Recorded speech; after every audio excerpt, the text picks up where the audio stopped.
Welcome back to Plot Points. This is the A Cold War in Hell game, and I'm your DM, Legend and Song. And here's what happened so far in the game. Well, we've had PCs gather at a place known as the Wall, a mountain range separating the north and the south. And cutting through this wall is a 10-mile long, harrowing way, a straight line dividing these mountains. There within this is a demilitarized zone, shall we say, a no man's land between the north and the south, and many establishments have popped up. One is a tavern known as the Wall, where the PCs originally gathered, ultimately committed murder, and fled into the underdark. There the PCs would meet an NPC, a furry, hiding at the back of the cave as a bear, which in a ensuing battle, when they were fighting Durgar and a drow, would end up killing this NPC furry as well. But the NPC had loot, so they took a journal off the body as well as many other things, a backpack and whatnot.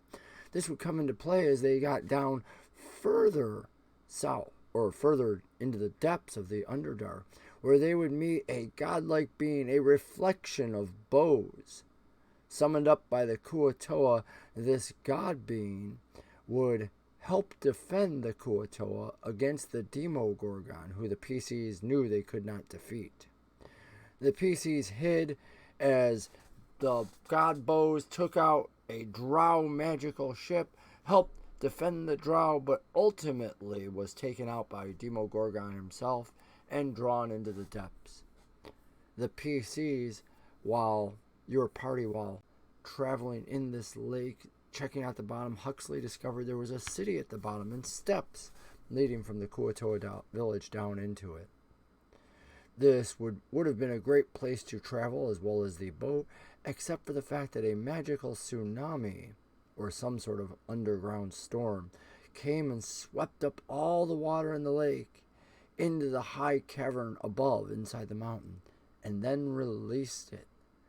This massive downpour swept down and pushed the water out in a tidal wave in all directions, hitting up against the sides, wiping out the Kuatoa village, scattering our PCs, and flushing out the things at the bottom of the lake. The ship was lost, the village was lost, and the PCs recovered, gathering together once more. More magic ensued, and all the Hi, gems within thanks, a few Spicy Shih miles Tzu. disappeared. The light that had grown at the bottom of the lake, Yeah. the city that Huxley had noticed, went out. There was an implosion, and the PCs knew that that was lost as well. They were fighting against leeches from the bottom of the lake when a wolf kind appeared above, sent by the mysterious benefactor to help them from whatever had slowed them down in the task at hand. The wolfkind didn't know much more than that, it seemed, until the PCs alerted him to the journal they had in their possession. Speaking of this furry that had died, the individual wolfkind said that they were in search of them. The wolfkind made a trade for the journal, and Remy gave it over so that he could take it back to his family. The wolfkind then said that some secrets were best left undiscovered and destroyed the journal, and then the wolfkind left. The PCs then gathered up the remnants and realized this was not the journal at all. This was a copy of what they had given him. At this point, they went after him, but were slowed by the shouting from over the edge of a cliff, where they discovered someone the wolfkind had pushed over the edge.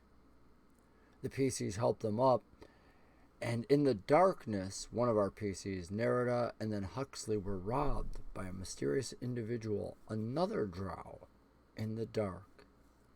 They tried to get out from the Underdark, made their way to the top, found themselves locked in, and while they worked on this, Huxley noticed this individual who had traced them, who had robbed them, had also followed them. Huxley confronted them, but ultimately let them go. The PCs found their way out and emerged atop the wall. Looking down on this makeshift city, it was in chaos. The cry was that the village had been robbed. Invaders from the south had taken all gems in value. And this is the chaos of a Cold War in Hell as tonight begins. Enjoy.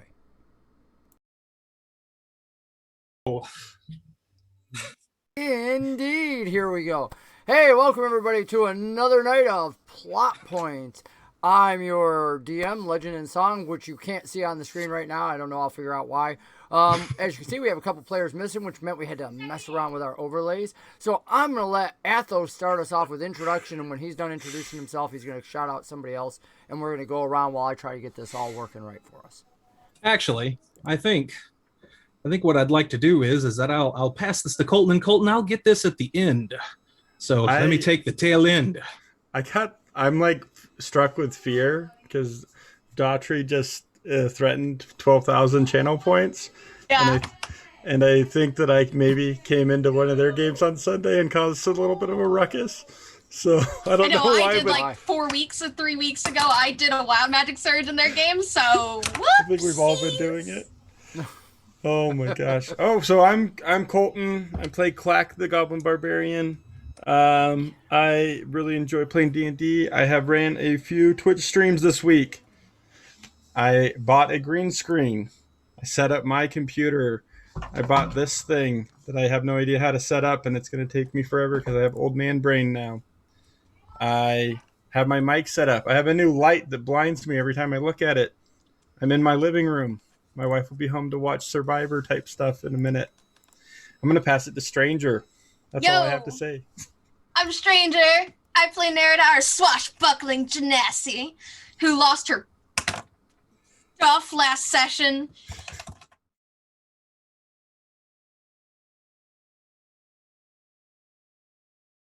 Spotify at the Queers, where we do some queer D&D. And I haven't uploaded in a while because my life's been a little bit meh. But, you know, there's still like 60 plus hours of content on there. So that's a lot. Anyway, yeah, Spooks, we're back to you now. It's your turn again. Don't look behind you like there's someone else coming. Oh, hi. Why did you put a tie on? I didn't see you there. I'm just sitting here with my tie getting ready for the stream. I'm here from 97.5 The Weasel, and Oh my god. Alternative I'm here to representative. talk to you about something very important. Technical issues. Too many people are making preparations that eliminate technical issues from every stream. But you can help by causing problems in the middle of the game. Contribute so many channel points into causing awful things to happen. And surely, technical issues will follow. I myself am the product of a technical issue. Look at my face. Do you really have no sympathy for this? Oh. It's a lot. All right, so this is going to be the first ever stream without me because doing all the other stuff, it appears that OBS has decided to kill my camera, and of course the only way to fix all that is to shut down all of OBS and restart, which means killing So the I'm stream. DMing tonight. So Well, I've got one-shots ready, baby.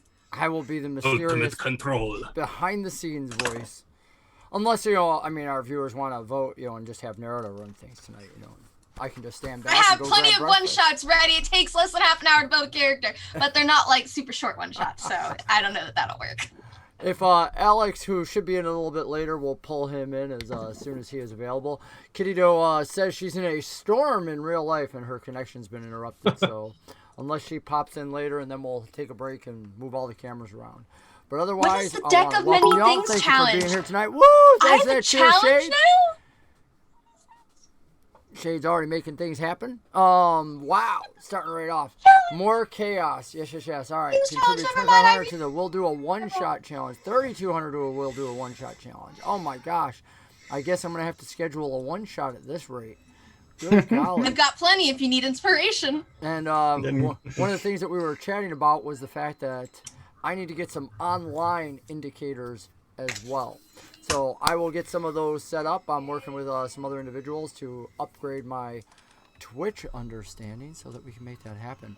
But the real understanding that we want is what happened, who stole Klaak's beard and mustache.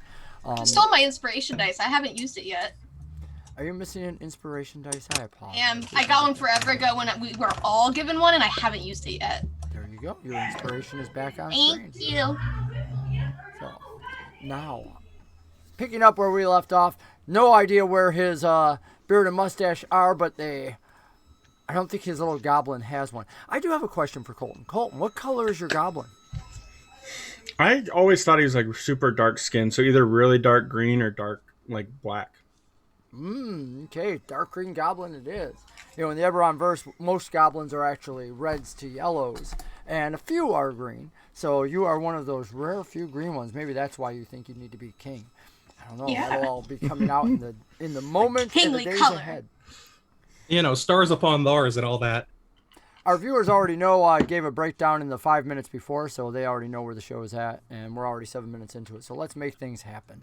You came out above the wall, looking down, the chaos, the screams, individuals running back and forth. Some of the things that you already heard were the fact that it appears that the South has begun to raid. So, amidst this darkness, amidst this night, you can see some individuals by torchlight, firelight. You can see the mountains directly across from you because you are on one side of the mountains and looking through this little valley, this roadway, if it is, that is the harrowing way through the mountains, going from south to north or north to south, depending on which side you come from. And all below you is chaos. What will you do? Artie says they think you're echoing. I don't hear an echo. I think it's, we do think we know what that is, and I'm going to mute somebody. I think their mic is picking me up.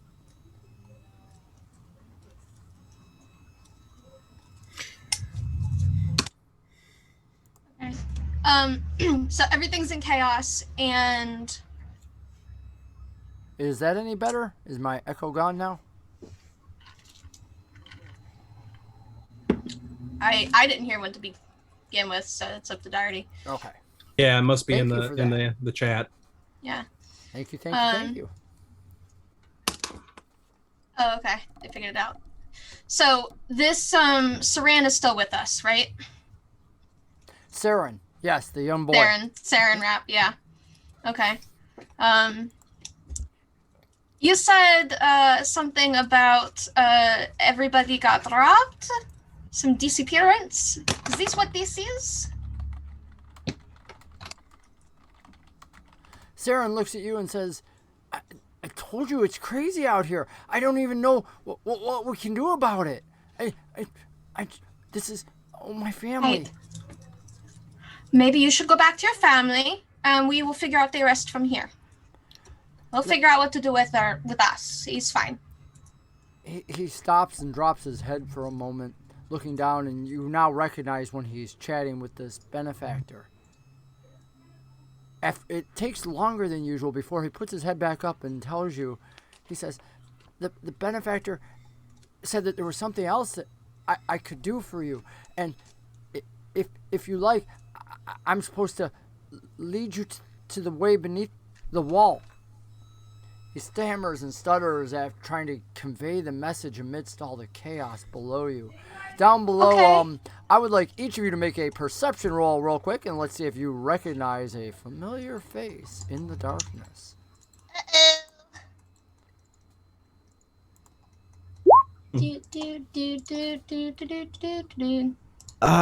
Hi, folks. Well, Hey. let me get rid of one of these. One moment. Start. I guess my Roll20 is not working, so I'll just do it through this.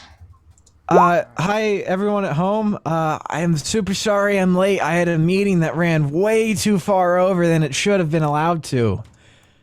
Welcome, though. You It missed was- the public service announcement. Yeah, Was it? it was great. You can catch It it on was the live. Yeah. It was contingent on my education, the meeting, so I had to be there. I'm sorry, folks. Yeah. But What good is an to- education in the face of D&D? I know, right? I tried to explain that to them. They didn't seem very Oh, receptive. hey, look, I got a camera over there. I switched one of my screens, and OBS gave me back a camera, so sorry for all our viewers that are There going, you what go. the heck is going on there? But I'm going to try and steal But you this got one. it. Yeah, Was I'm the gonna try and PSA steal off of the about- one overlay and The Was the weasel. PSA about Eberron? It was about the weasel. The Weasel? Technical 75.5. difficulties. Weasel. The technical difficulties. You guys, I'm so proud of myself. 75.5, the Weasel, bringing you hot technical takes wherever we go. And whenever we go. Whenever we go, that's More accurate. I'm feeling 45. like I could take a nap. I've been going pretty hard. We were chasing after some wolfman, and now we're going to go to this other underground. Right. Another underground. There's more? Yes, somewhere beneath the wall to get us. Saren said that the benefactor said that he could get us there. Well, while that does sound like a very amenable offer, maybe a rest first would be wise. Do we really want to rest in all these chaos? I mean, Last place anyone would look, yes? are you all not wanted here now? Well, I assume we would try and remain healthy and stealthy. Healthy and stealthy. That's a good combination I'd like to acquire.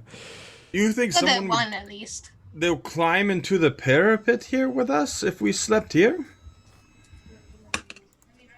I don't imagine many of them would, especially since the first entrance is already seemingly disabled.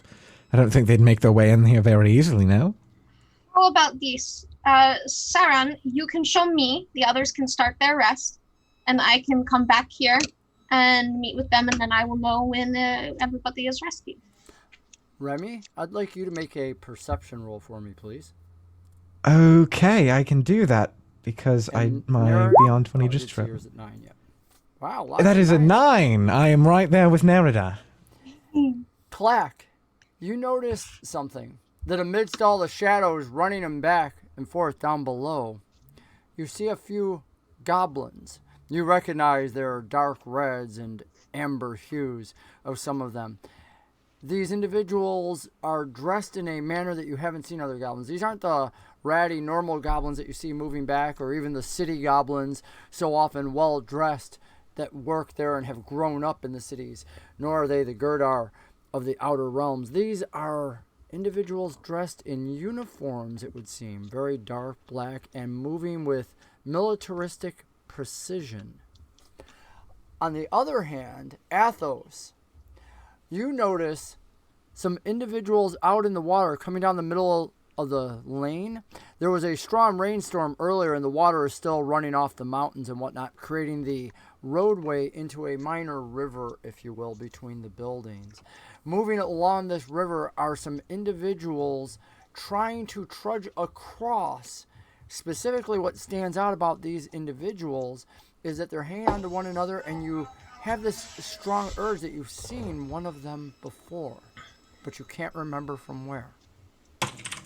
Okay, so if memory serves from last time, Huxley is currently kind of holding on to me and keeping me standing there for a little while.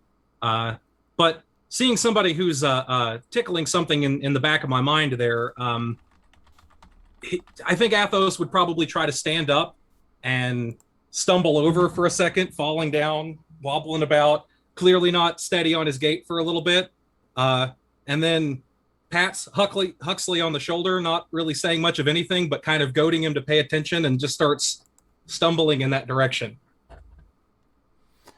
So that's it. You go right off the edge. You're trying to get your way down, because remember, you're above the town and whatnot. You guys had climbed up the stairway and come out above. So you're going to start skittering down the side of this mountain all the way down there. Is that correct? He's going to start trying to look for a way down. And honestly, if there's like any kind of a harsh ledge, he'll stop himself and then probably get on all fours and start like looking really close for a way down. Okay. Using your best, you start grappling, scrappling, going down the edge of the mountain. So while you guys are all standing there talking about a rest, Aathos takes off and whatnot. Nerida, what are you doing during this? I am still trying to judge what the best course of action here is. I'm gonna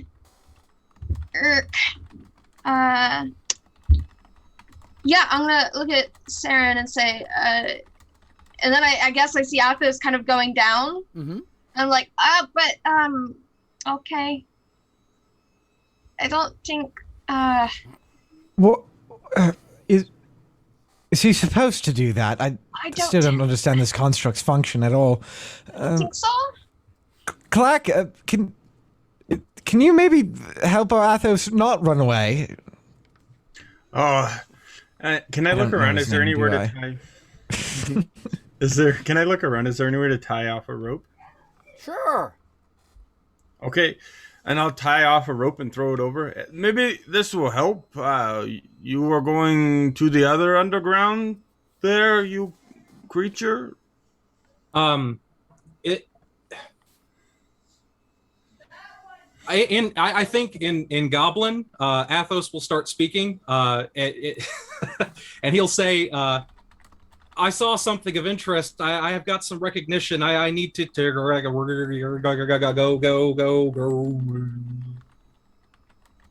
Okay, well, I can make it safer for you to go and throw a rope over. I'm still not sure that us going is the best. Aren't we safe here? Or as safe as we have ever been during this entire rigmarole that we've been stuck in. Maybe if we just stay here. I mean, the underground will still be there, won't there? Won't there be, Saren? The young boy looks at you, stammering and staring, and goes, I just told you I'm supposed to lead you underneath the wall. You might not have logged in yet when Saren told all the rest of the players he had spoken to they asked him some questions. Nerida actually directed him to leave the party, so he spoke to the benefactor really quickly and discovered that the benefactor had something else, told him to lead you beneath the wall. Well, but you'll be able to do this in hours from now, yes? Still be equally as capable of doing so, if not more so. I didn't ask. So he puts his head down to start trying to ask the benefactor once more. I hope we aren't annoying the benefactor with these redundant questions. Yes, the obvious answer talking, is... his head snaps up and he says, "No, he says we're supposed to go now." Is that the right way? The way that one is going? Now. And Is it in Rembrandt that sort direction? of... Let's just go. Athos is like halfway down the slope already. The rope is next to him. Athos, you see this rope? Do you want to grab onto it? You're muted, buddy. My bad.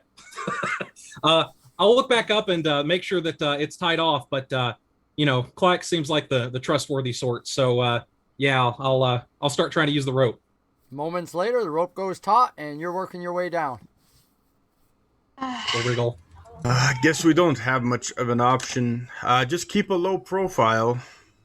Saren, if we go down that way, will that take us in the direction we need to go? He goes, well, I'm supposed to talk to the wayward. Those are the people that actually enforce things around here. And he starts to describe the wayward, who you've actually met before. Huxley had a hug out with one of the wayward once before. We have. Aathos, so I think they are the humans that are a problem for us right now. Okay. We need to do what the benefactor says that we need to do. We absolutely have to. We might not get another opportunity like this to get out of the city. I think that's the most conviction I've heard any of us have this entire time. there's a smashing of glass down below you, Aathos, near where you're going and whatnot, and a window shatters outwards from one of the buildings, some flame following it, and you see somebody throwing out bags into somebody else's arms. And you realize the looting has gotten even worse.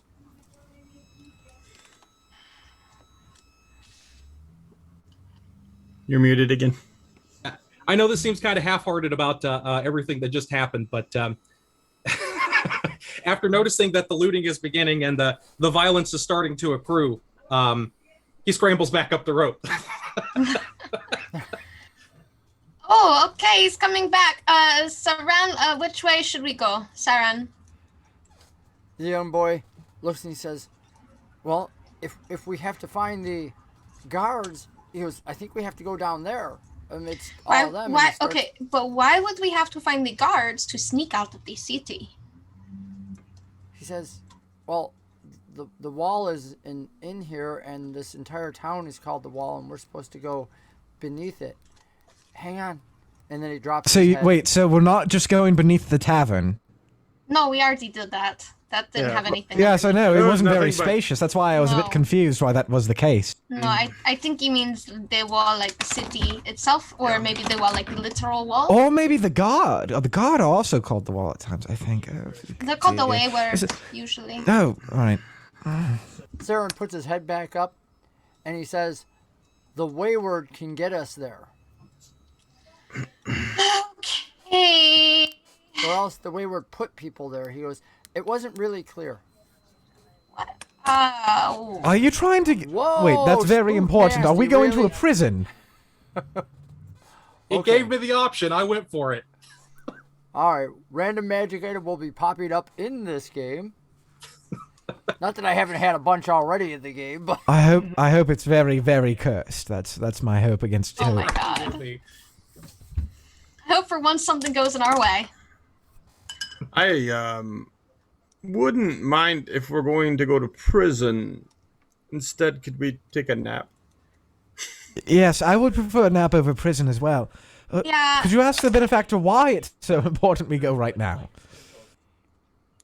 The young boy puts his head down once more before it takes him a moment, puts it back up. He says, the chaos could mask you getting in there. But he says, it's totally up to you. Getting in where? Beneath the wall. Oh. Well, Klaak, do you think you'd be able to carry on? Reasonably, I Probably. mean. I think I'd be fine. I just, like you were saying, I guess the closer we are to trouble, the farther away they expect it, yeah? Down below, you see those men that were hauling things out, who were literally robbing the house and looting it.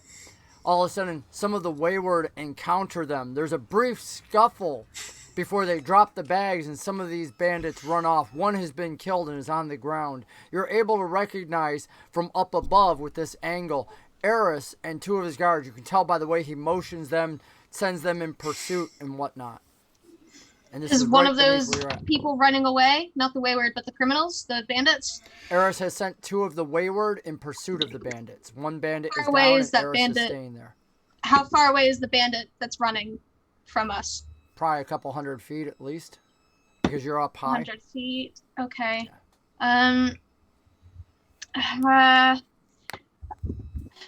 Okay, if we need the Wayward, then I'm gonna try these, and I'm gonna whip out my short bow, and I'm gonna try to shoot the bandit that's trying to escape the Wayward. Okay, It's gonna be a disadvantage because it's not within 80 feet, but it's so within 320 feet if you said a couple 100 feet. Okay. That'll work. Okay. Make a shot. Alright. Disadvantage. I don't have these set up in I D&D just- Roll Beyond. twice. Yeah, I got it.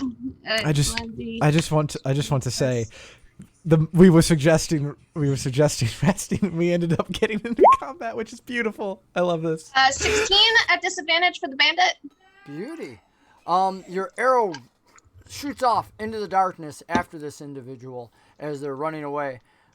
And you have no idea if you can hit them because you can't see in the dark 200 feet away. So you're hoping Right. you hit them, but Hopefully. you're like, hey, I saw him run. You aimed, you kind of led the shot. Yeah. You'll have to wait and see. Okay, I don't know if I hit them, but if we need to talk to the Wayward, we know this one, so maybe this one. Okay, we already have the rope down and we've shot from here, so we should go, I guess, to talk to him. Droop shoulders as soon as he gets up, and he just Start sliding back down. I'll follow him. Eh. The rope should hold both of our weight, I think. I'll follow after them as well, I suppose. Oh boy. Moments later, when you're down, a few minutes later, scurrying over, the two of the wayward guards have returned to Eris, and he starts talking to them about taking the others and placing them beneath the wall. And one of the guards is arguing back. He goes, "We can't, sir. It's full." And Eris gets really angry and tells him, "I don't care. Let him try the mouth."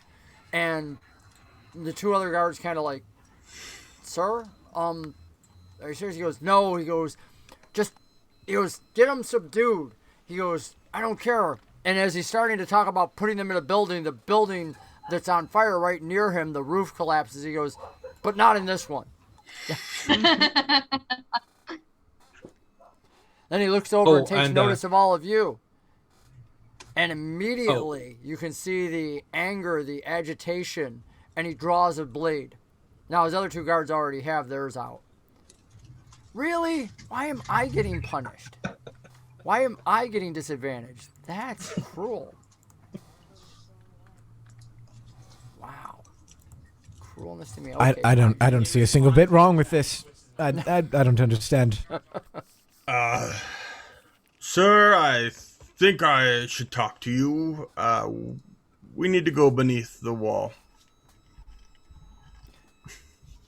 He goes, "You want to go down there?" He goes, "Well," he goes, "that would make my life easier." He goes, "So you're coming willingly then?" You're muted, Alex. I saw your lips move, but... I was very much so talking to myself. Hold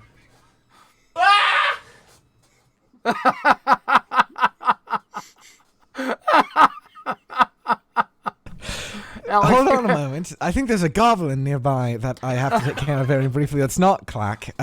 Just one very... A It's just random Eric scream. Pixie, that's all it is.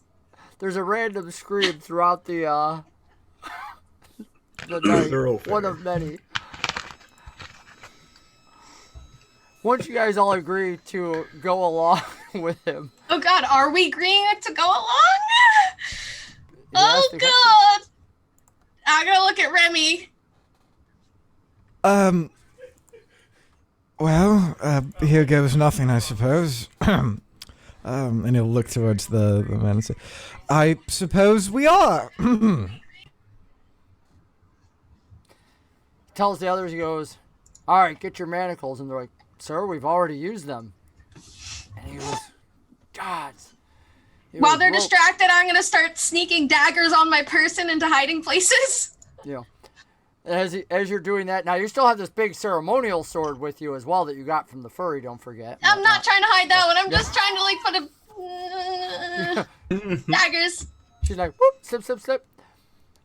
As you do so, the Eris actually is looking for something to kind of bind you up, and he sees the rope still dangling down off the cliff, and he says, "Go cut a loop of that." And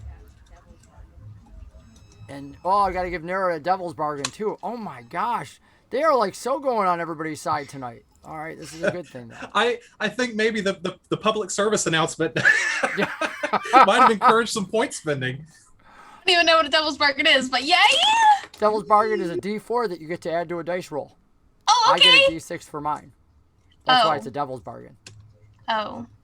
Oh, I love that. Oh, why should you get something, DM? To try and offset it a little bit. The beauty of a Well, devil's you did bargain get is something. You got disadvantage. You know, really quick, like even after a roll, they could be like, "Boom, you've got this." But you have that to use whenever you want. Just shout out that you're going to be using it, Nerida, and Okay. add it to a roll, and we'll take it off the screen. Okay. You're each bound with rope behind your back. They don't bother disarming you quite yet and whatnot. And you find out quickly why. As they lead you up the street amidst the others, half protected, you see some individuals tied up on the side. At one point, one of the guards actually has to go over and chase somebody off who's trying to untie people and whatnot. And they grab a couple more until they're leading about you and a half dozen others towards what appears to be one of these other buildings built into the side of the mountain itself. Taking within, you quickly ascertain what appears to be a general lockup. Wooden floors have been carved out over the stone to smooth things out, or excuse me, have been built over the stone to smooth things out. They lead you down a set of steps, telling others that, and you're hearing the same thing, it's full, it's full. And finally, one of them says to you, he goes, look, we're leaving you with your weapons and stuff. He goes, just try and stay alive till we get this thing under control.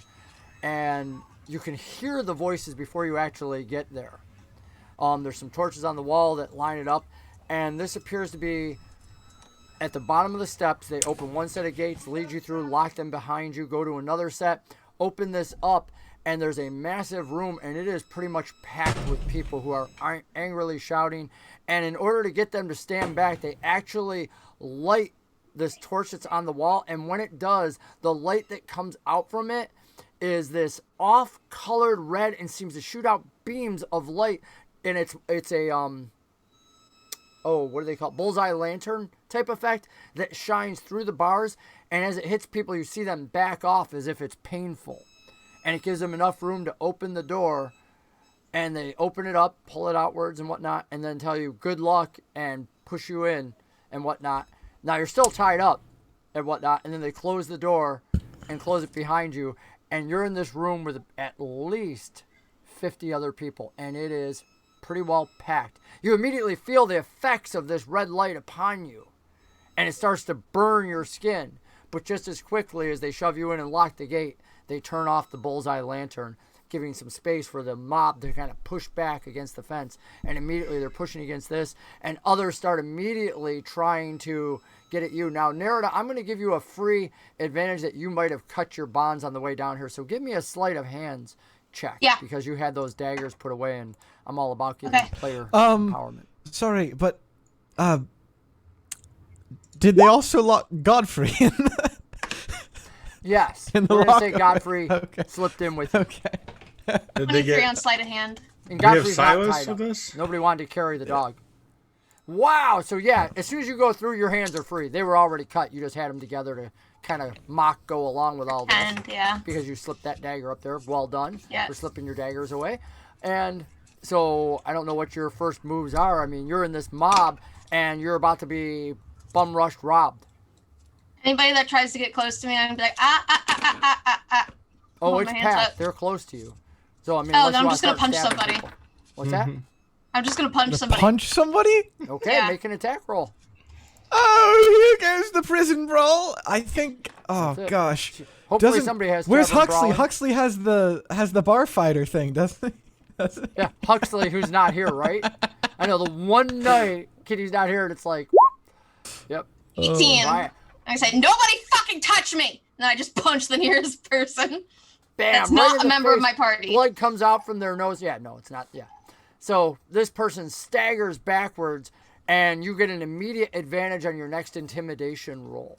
Now again, everybody's still right around you. Huxley's over there being just, mob straight down, as each and every one of you are. So let me mark these off as done. DM disadvantage at random magic item that's coming up. And we don't have Freya in here tonight, do we? I didn't see her in the chat. We had Freya who gave a devil's bargain. I'm going to actually leave that up there, though, because I'm pretty sure that's for the other game. So, yeah, I don't know who Freya gave it to. They signed up for a devil's bargain, but never said who. All right. I'm just gonna be like, yeah, I guess I'm just gonna like snarl out really loudly at these people trying to like come rob us, and I'll be like, I will kill you. Go ahead and make an intimidation roll. Let's see if you can back them off with just your threat. Did you say I have advantage on this You because do? of my thing? Yep. All right. Because that successful punch right off the line. 12. Oh, it's kind of sad. Wait, I'm gonna add that. Can I say I can add the D4 now, or do I have You to say it before? absolutely can. No, go right ahead. Come on. All it's right, I'm about gonna add the that punch.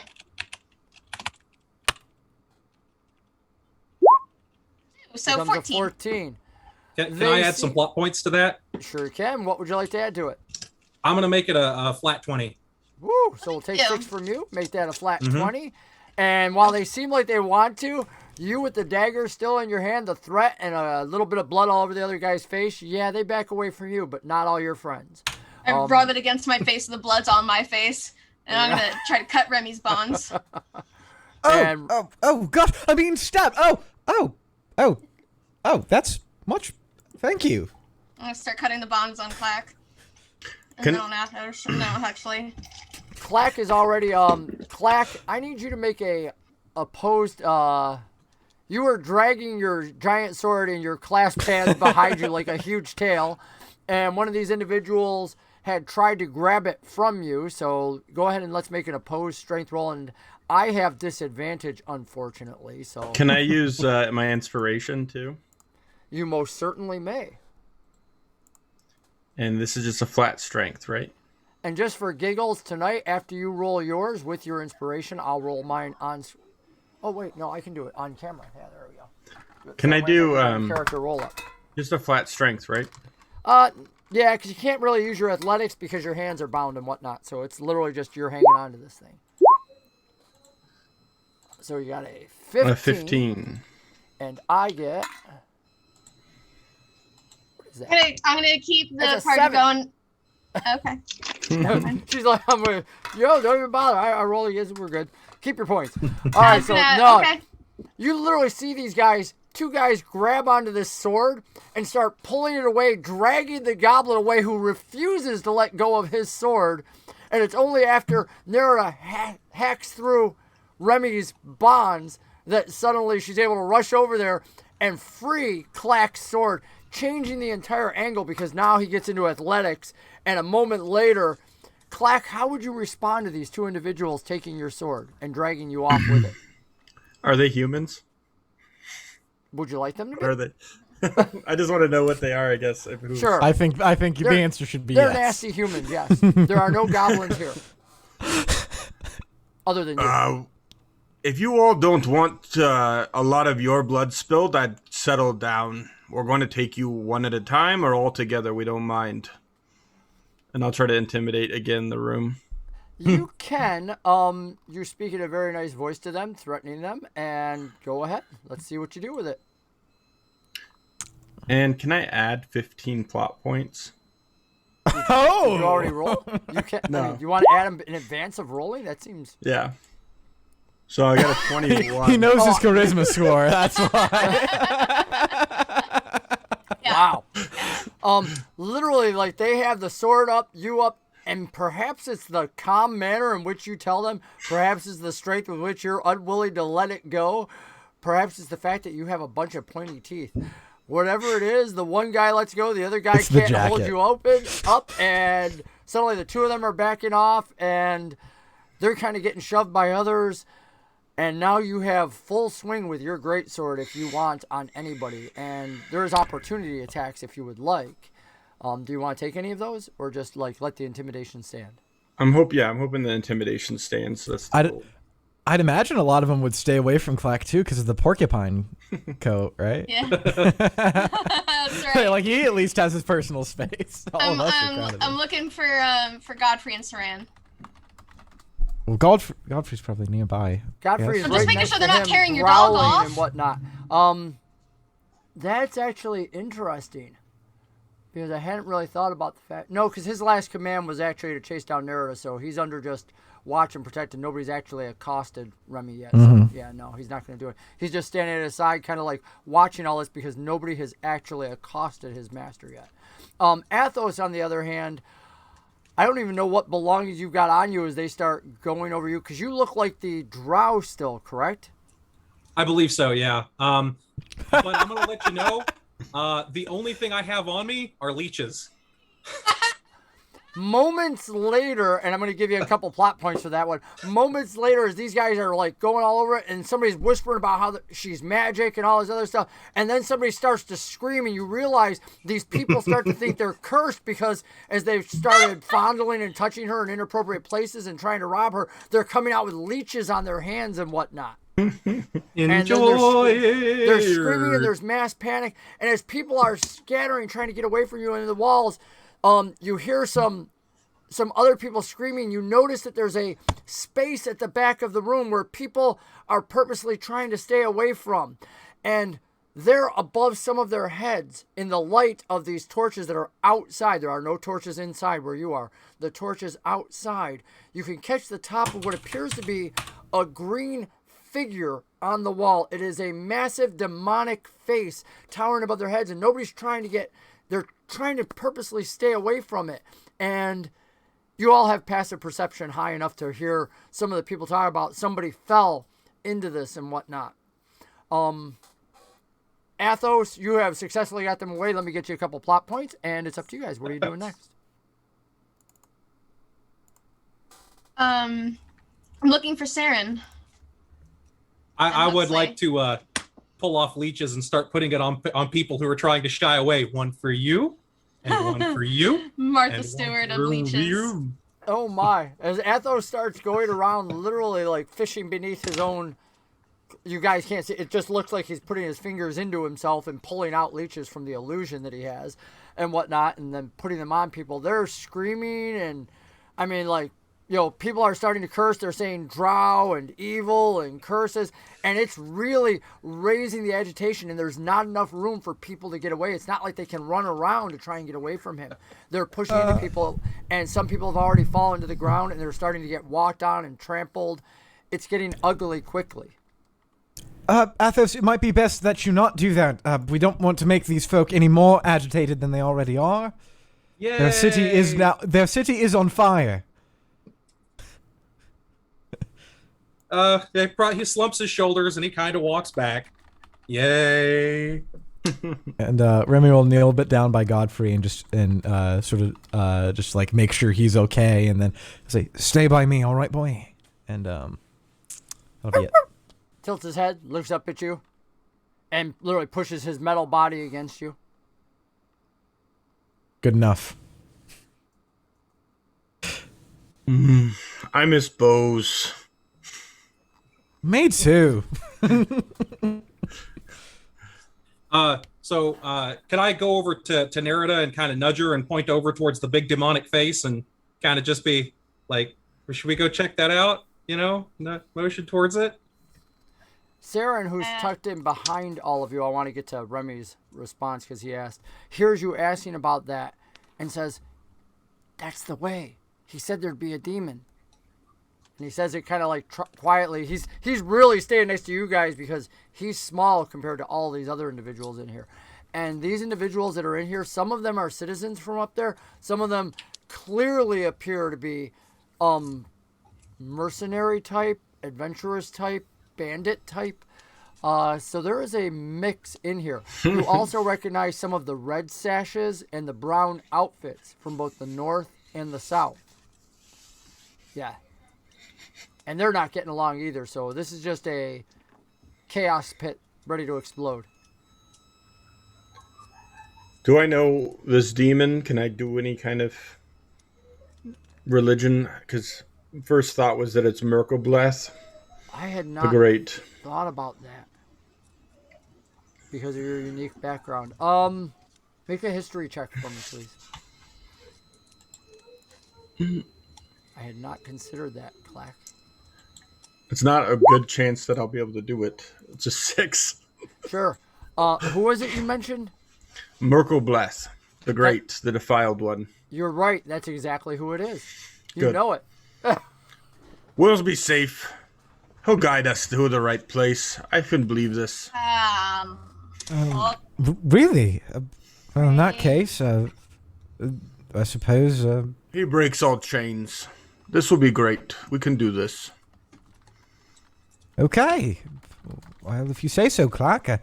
You led us fairly well in, in the caves. I don't see how this could possibly go wrong.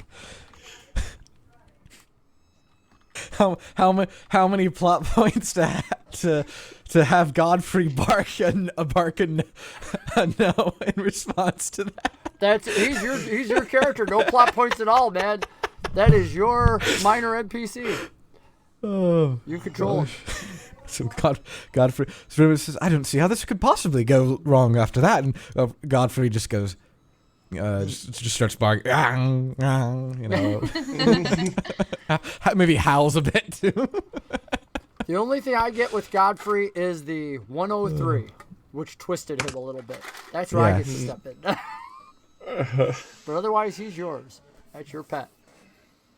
You guys start moving back towards the back, staying together as a group, and you find that it's actually easier to get towards that face than to stay where you were, because staying where you were required keeping people away from you, and it appears that nobody wants to get too close to the face. So as you move that direction, it actually opens up as people fill in behind you and whatnot. Klaak, you and Aathos are towards the back. Saren's in the middle of you. Hux has been, well, I'll give a Hux all their rules. Hux has been trying to shove a couple people off, but unsuccessfully, shall we say. So you're pretty sure Hux has been robbed by this point. And especially because nobody cut Hux loose, so Hux is still tied Said I up. was going to. Oh, did you? I missed it. Yeah. God bless. Extra plot points for you. I said him last, but I did say him. Awesome, then. You get a couple plot points for that. Okay. Do I notice this happening? Her cutting Huxley loose? No, I mean, like people getting too close to Huxley. Yeah. Yeah. Oh, yeah. Okay, can I just like take a couple handfuls of leeches and shake them away like it's a tin can with nickels and a bear? Yeah, I want to hold my dagger on and tell people to get the fuck away from him. You do. You start whipping these leeches out and whatnot, threatening people, and it shies them away long enough that between Nerida's cutting Huxley loose and your threatening of people, you guys are able to save poor Huxley too. Getting to the back, you realize this face is actually built into the wall. It's part of the stone there, except it's a different type of stone. Whereas the rest of the mountain wall here is all one piece. This appears to be something like jade that has been cut in this gigantic open-mouthed maw, no teeth whatsoever, horns at the top, almost evil laughing eyes. But the most striking thing of all isn't the robust design of this massive face, which stands easily 8 foot tall. It's the fact that the open mouth is pitch black, as if there was a curtain of night right there. I'll go up and try to climb into the mouth. Klaak, Klaak, what exactly are you? Before is that? you can Are do you it, sure that's? You're Say, like, and Klaak goes over the edge, and you see his sword kind of pause for a moment, and then it goes in too. As if he's fallen into something. And the interesting thing is, as he goes in, literally it's like the old Stargate effect, where you can see everything that crosses the black barrier disappear. Literally, so it's not like he walked into a tunnel or anything. It was like halfway through, you see half his body, and then whoop, gone. And then slowly the sword pulls after him. There's some gas from others around them, and then you hear the cursing. They're like, "Are you serious? He just committed suicide?" Suicide? What do you? Do you know what happens to people who go in there? They're like, "Yeah, it's death." And then as you ask the question, multiple voices start arguing back and forth. Some thinking it's death, some saying no, it's an escape. Everyone agreeing one thing: there's no way back if you go in there.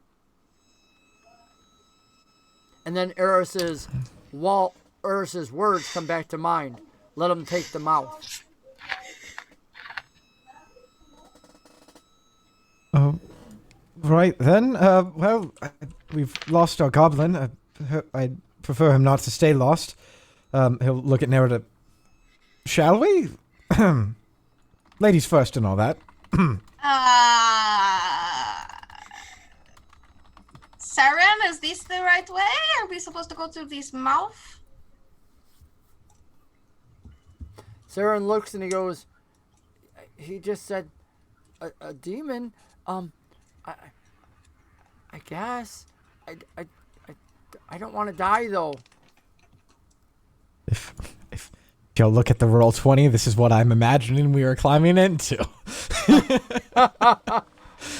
Let me switch over there. There we go. That is actually exactly it. It is, for any that know the original Tomb of Horrors, yes, that is the mouth. That is the mouth from the original game. If you don't know the history of Tomb of Horrors, it was a module for a convention. And this was right at the very start of it, the Tomb of Horrors, S1, probably one of the best of all time. And the whole idea, of course, in the convention is to get to the end. Unfortunately, many groups walked into the mouth, died instantly, and that was the end of their campaign. So one of the greatest DMs ever just said, no problem. Let's roll again, guys, and start new characters. And they had a lot of fun at that convention. That's the story behind it. Now 5e has changed things a little bit, which can be fun too. So, but that's the original story. And yes, that is exactly what it looks like. No lich. There's no lich there. Again, just the guy ladies over there. first. Evil. Or maybe whatever you are first. Yes. I mean, just wanting anyone else to go in first. So he feels well, if that's the case, then I guess Aathos will spin around on a foot and look at everybody here and. Well, you've got a fantastic audience, but I think it's time for us to go. Drow magic! And throws leeches everywhere and jumps into the hole. I would like you to make I would like all the other players to make a dodge action. Go ahead and make your acrobatics. Does Klaak have to, or do the leeches? No, not you. Yeah, you're already safe. You're through. And Nerida's just fine. She's like, oh, God. It's like she sees them coming. It's like, no. Nope. Remy, of course, gets a leech right to the face. Oh, no! It's right underneath my oh dear. And Godfrey jumps up on him and tries to lick at it. Hole. No, Godfrey, I think you might make it worse. It's, he'll reach for like a dagger and like start trying to like pry it off. Oh, dear. Please don't let me stab my eye. Moments later, with his dagger, he ends up getting it free. No problem whatsoever. Flicks it to the ground. Who's next through the hole? Aathos is gone. This is going to be a total party wipe. I like this. Yeah, well, I suppose... Here goes nothing, I suppose. Come on, Godfrey. Nerida, if we all die, well, actually, you're coming with us, aren't you? You there, and I'll point at any random person. The man looks and he goes, me? Yes, you, if none of us ever return, we're most definitely dead, so the god don't need to worry about us.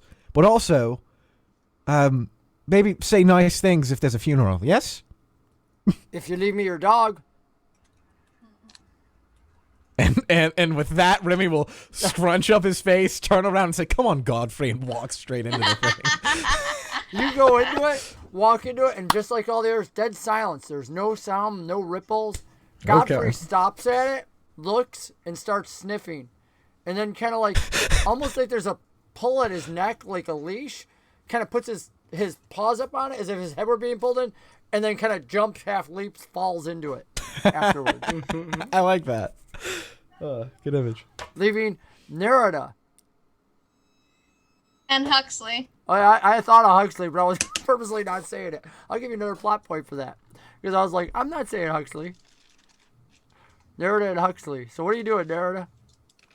Oh, I don't know. This doesn't seem like a good idea. I think I prefer my chances of getting away from this, but,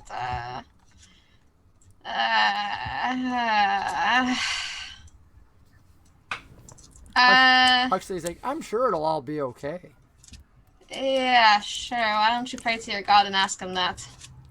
You're right. And then he stops and starts, he lowers his head, and you hear him start talking, oh, Lord, I know that, that while this is darkness and you are light, and just starts going on. Huxley talking about everything else. Push him through. Make a shove action with it. You know what? You don't even need to. I know the way Kitty play this. Huxley just, what? And dead silence. Huxley probably thinks his god just tossed him in there. Well, I'm gonna just say, Cordelia, see me through this. and I'm going to jump in. And with that, you jump in. I just want to point out something that I mentioned in chat, just because this is always a teaching game. And if anybody ever thinks about it, you might want to check something that looks deadly first, especially if other people around you are saying it's deadly. Maybe have the thief check for traps or hidden doors or anything else. The goblin already went in. Yeah. Yeah. That's the thing. We have to just take the bad that the goblin grabs. Just because one player dies does not mean all players must jump off the cliff. Well. So, now the question is, as a DM, do you retcon, do you do anything else, or do you instead continue the same story that you begun, which is Colton, Klaak rolls through and whatnot, and you find yourself in a hallway. As you come out into the hallway, now you have dark vision, correct? All goblins do? Yep.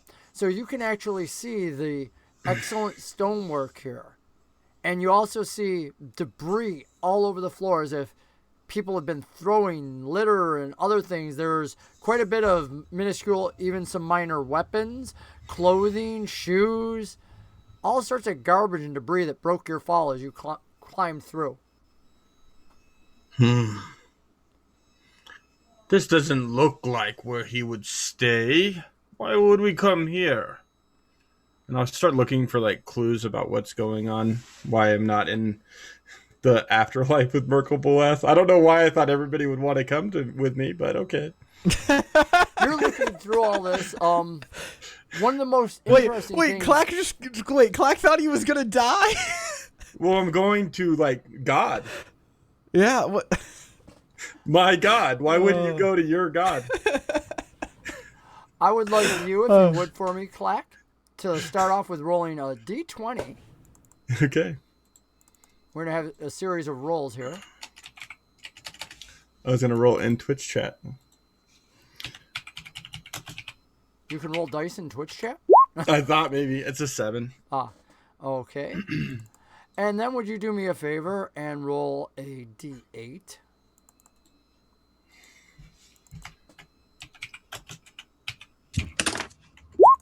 It's a 5. Interesting. That's a 5.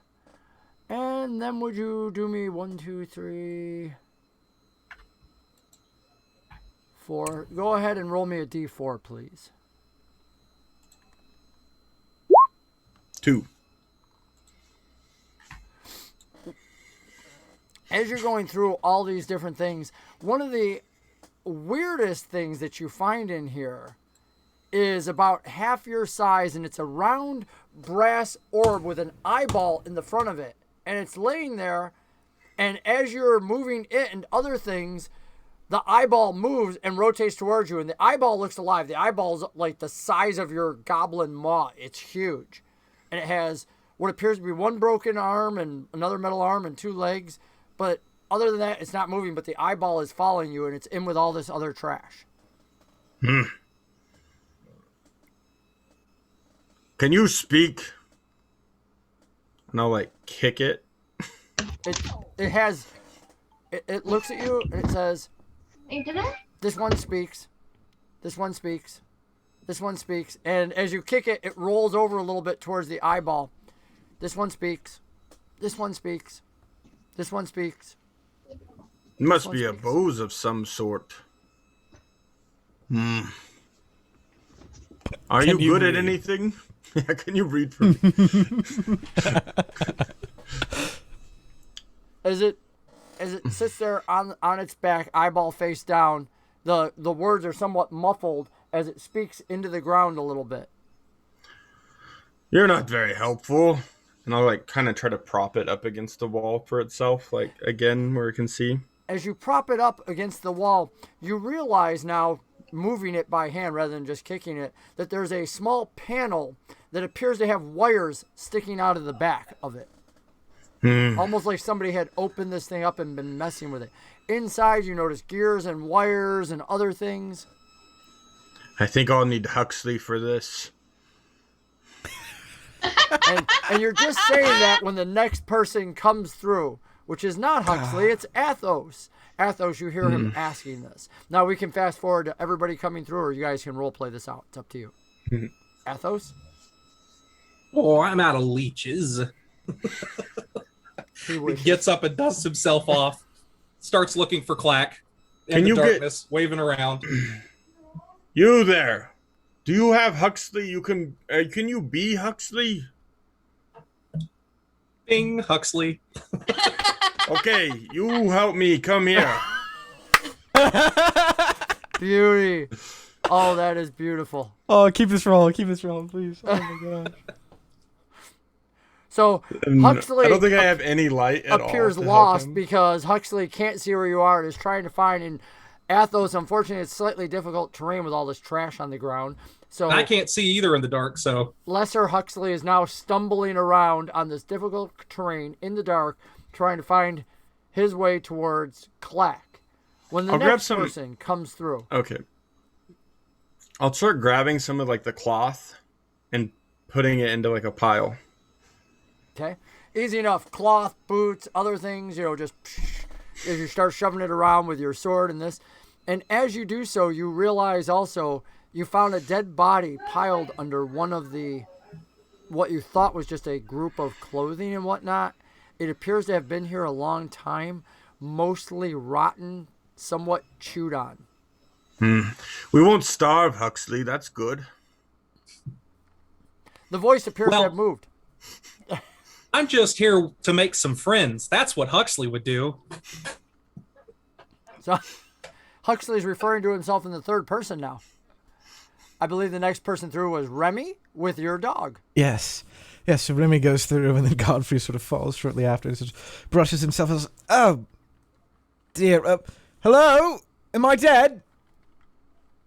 Not You can yet. see in the dark as a tiefling, right? Yes. Okay. He's just very disoriented. Okay. Oh, wonderful. You all are alive as well. Oh, wait, if I fell from the... I should probably move. And then quickly gets over. What is all this stuff? And he starts looking around. Where are we? Interestingly, somehow Huxley got ahead of you and got in. What? Wait, but you were still in the... How did... But Can you were find back... a way if you believe. The voice Oh, isn't gosh. The voice isn't... Okay. No. I was about... That's exactly something that Huxley would say. Oh, Yeah. God.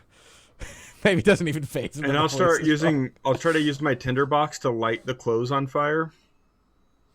Excellent. Doesn't take long. Are you lighting the clothes on Fuck, fire are on you top cooking? of the dead body or separate from it?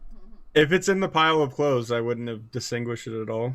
All right, there you go. So moments later, you have this smoldering light starting, and Huxley, you get a little bit of vision as you know exactly where Klaak is amidst the sparking as it starts lighting up, and slowly the fire grows. And all of a sudden you hear, "Bah!" as Huxley comes falling through. There's a smattering on the painful. floor as Huxley tries getting to his feet. And then he looks behind him and he Pat, goes, pat, "My pat. God has brought me through!" Then To Nerida all of lands on you. top of him. Huxley, you think you could maybe help us with a bit of light? I mean, I appreciate filling whatever this place is with smoke, but it does reek a bit. For Nerida, you notice quickly why it reeks, I believe. Wait, how is your perception?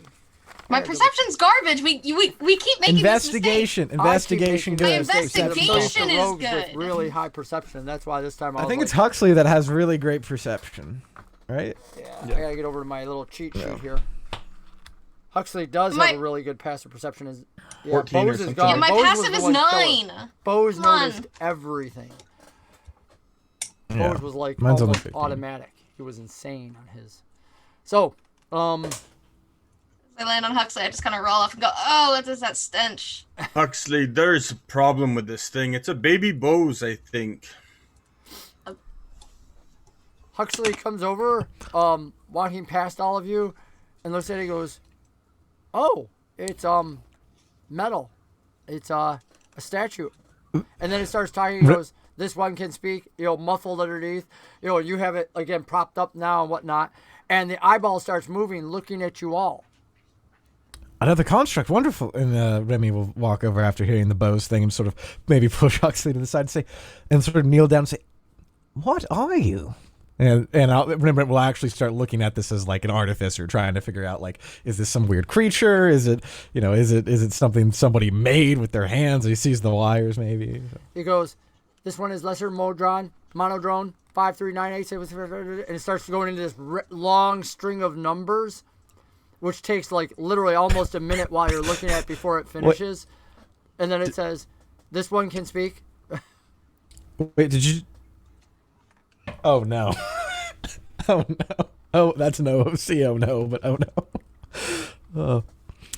And as you're discovering with all the wires and whatnot, it looks like somebody's either tried to fix this one before and whatnot, and you're messing with the wires in the back. And go ahead. What is the standard artificer check? What skill can we use? I'd say Arcana probably, or Int if you're looking for a skill. The big artificer skill is Int, but Arcana's under Int, so go for it. Nice, 13. 13. You start messing with the wires and playing around in the back and whatnot, and there's quite a few What does sparks this and shorts, and you see some gears or something like it move inside. And moments later, the arms start to wiggle and whatnot. You do some more shorts and do some other things. And look, it's like a toy. I used to make things like this. And moments Aathos later, really too close to Remy, right you behind have it him. up and on its feet, and it's doing all these, and it says, and the voice has changed. This is very peculiar, because now the voice is much deeper and slower, and it says, "Monodrone reset, new commander. Monodrone reset, new commander. Monodrone reset." Command. Oh, did I just take control of it? Hello. And Rembrandt will sort of put his face in front of the eye. Recognizing controller, and the eye looks you all up and down. Recognizing new controller. Orders. Navigation. Navigation ship, navigation land, navigation sea. Which navigation planar? And it starts going down a full list of all types of navigation that either it knows or it knows that you might want. Maybe ask it where we are. Information. Where are we? The eyeball looks around. It walks around, goes over, touches the walls, walks back to its new controller and says, "Structure appears underground, made of stone, passageway leading back towards unknown source." Looks down the hallway, leading deeper towards unknown source. Source of what? Source of creation for passageway. Presumably, passageway must have been created by somebody. How did you get here? Unknown to Monodrone. Creator has answer. Blasted! Creator, how did I get here? Or how did this? How did this one get here? Start investigating this pile for any useful weapons or anything.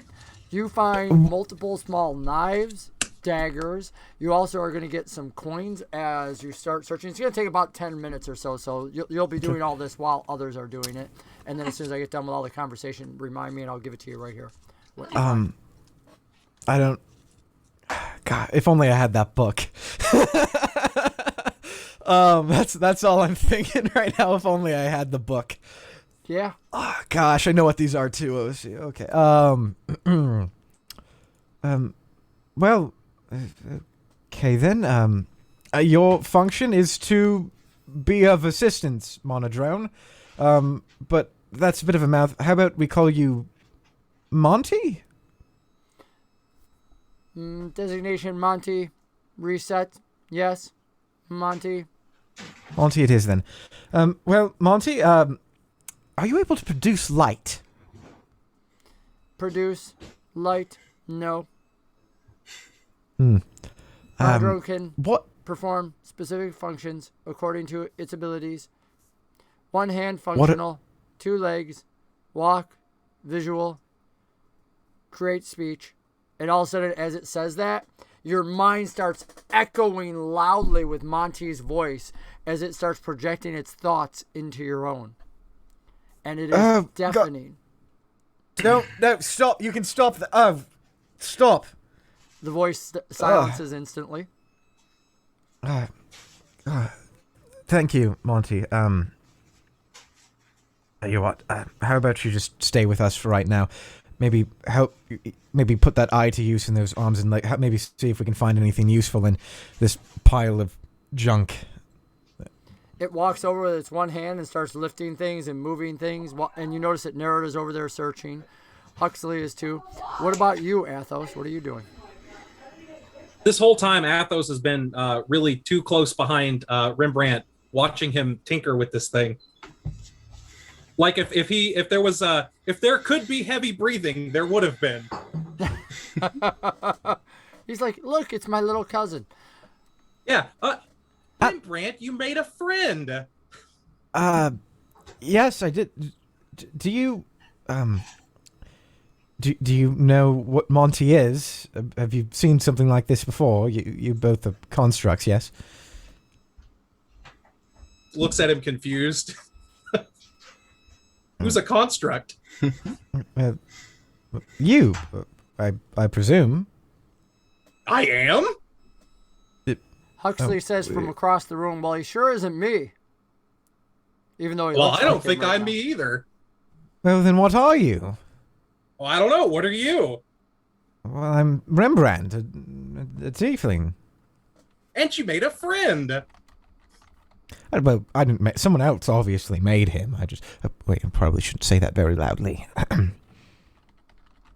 Hi, friend, as he says to Monty.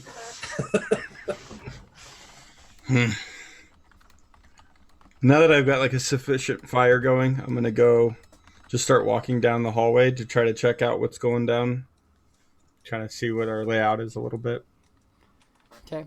Nerida, make a investigation roll for me. Klaak, you go off down the hallway. The hallway seems to go on for about 40 feet and then opens into a room. With your vision ability, you are so used to dark places again. You're like, this appears perfect. Perfectly prepared. You walk into the room, there's a chair on the left side, sitting there, a wooden chair. There's nothing else in the room. And on the far side of the room appears to be a doorway that is sealed. And the hallway only goes one way? Right, face at one end or this room, that's it. I'll come start walking, like doing my little goblin waddling back with my sword bumping on everything as it comes down the hallway. Scraping through. I'll just start walking back to the group. Okay, moments later. Find anything? It's a big room, but no god. I don't know why we're here. Well, I thought our guide was going to follow us through here, or at least give us some level of direction. I think he only had to get us below, but now we're below, but there's no gods here. What will we do here? Maybe we're meant to become them. Rembrandt laughs.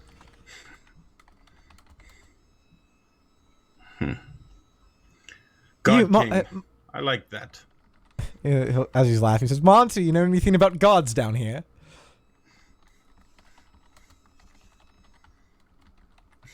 Monty looks and he goes, Monty does not know term gods.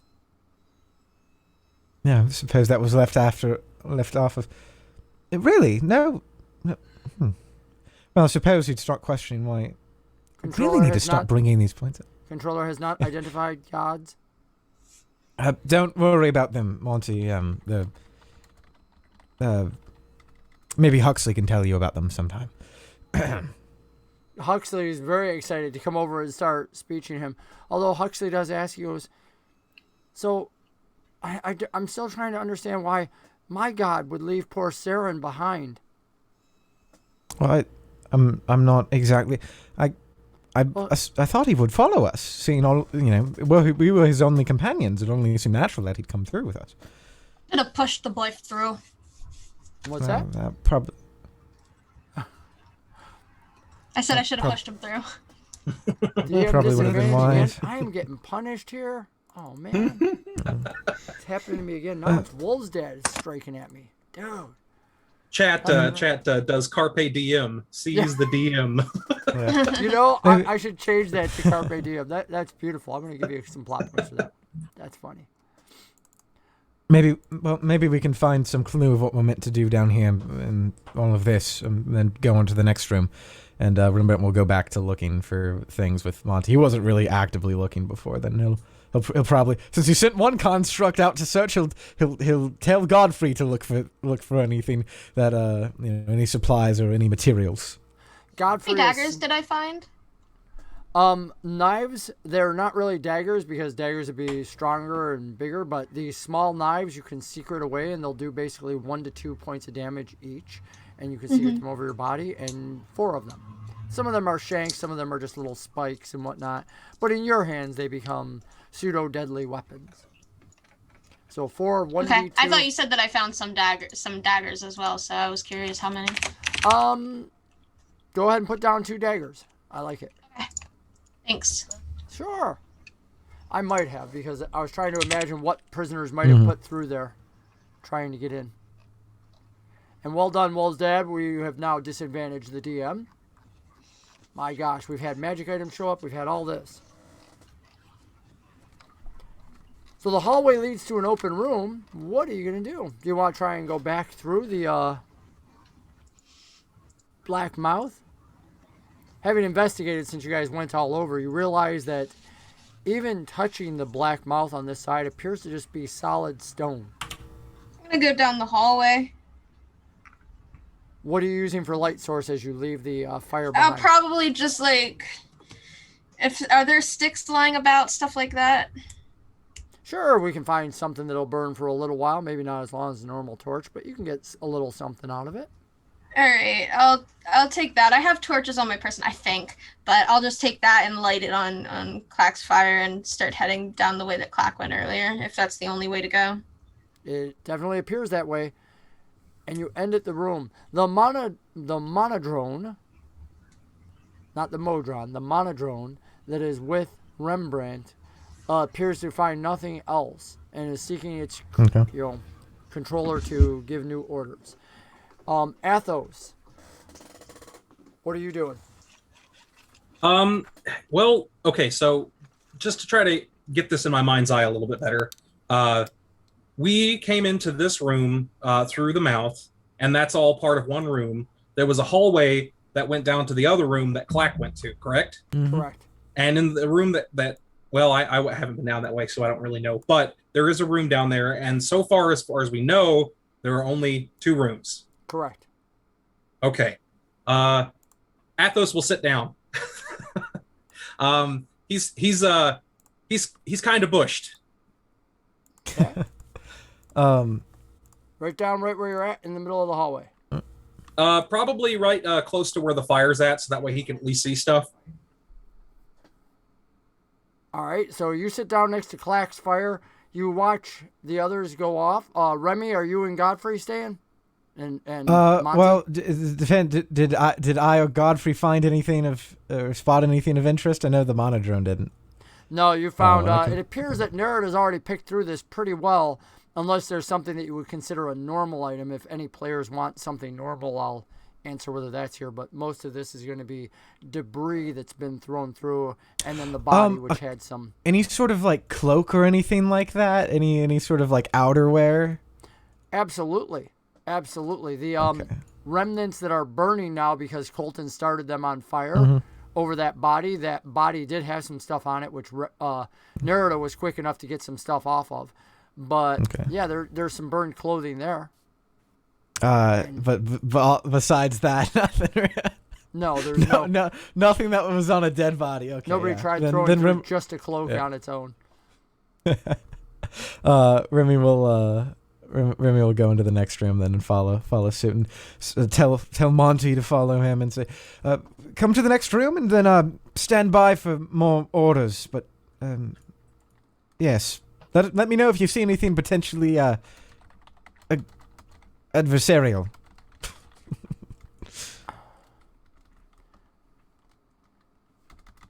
Sorry, I'm just responding to a chat real quick. All good.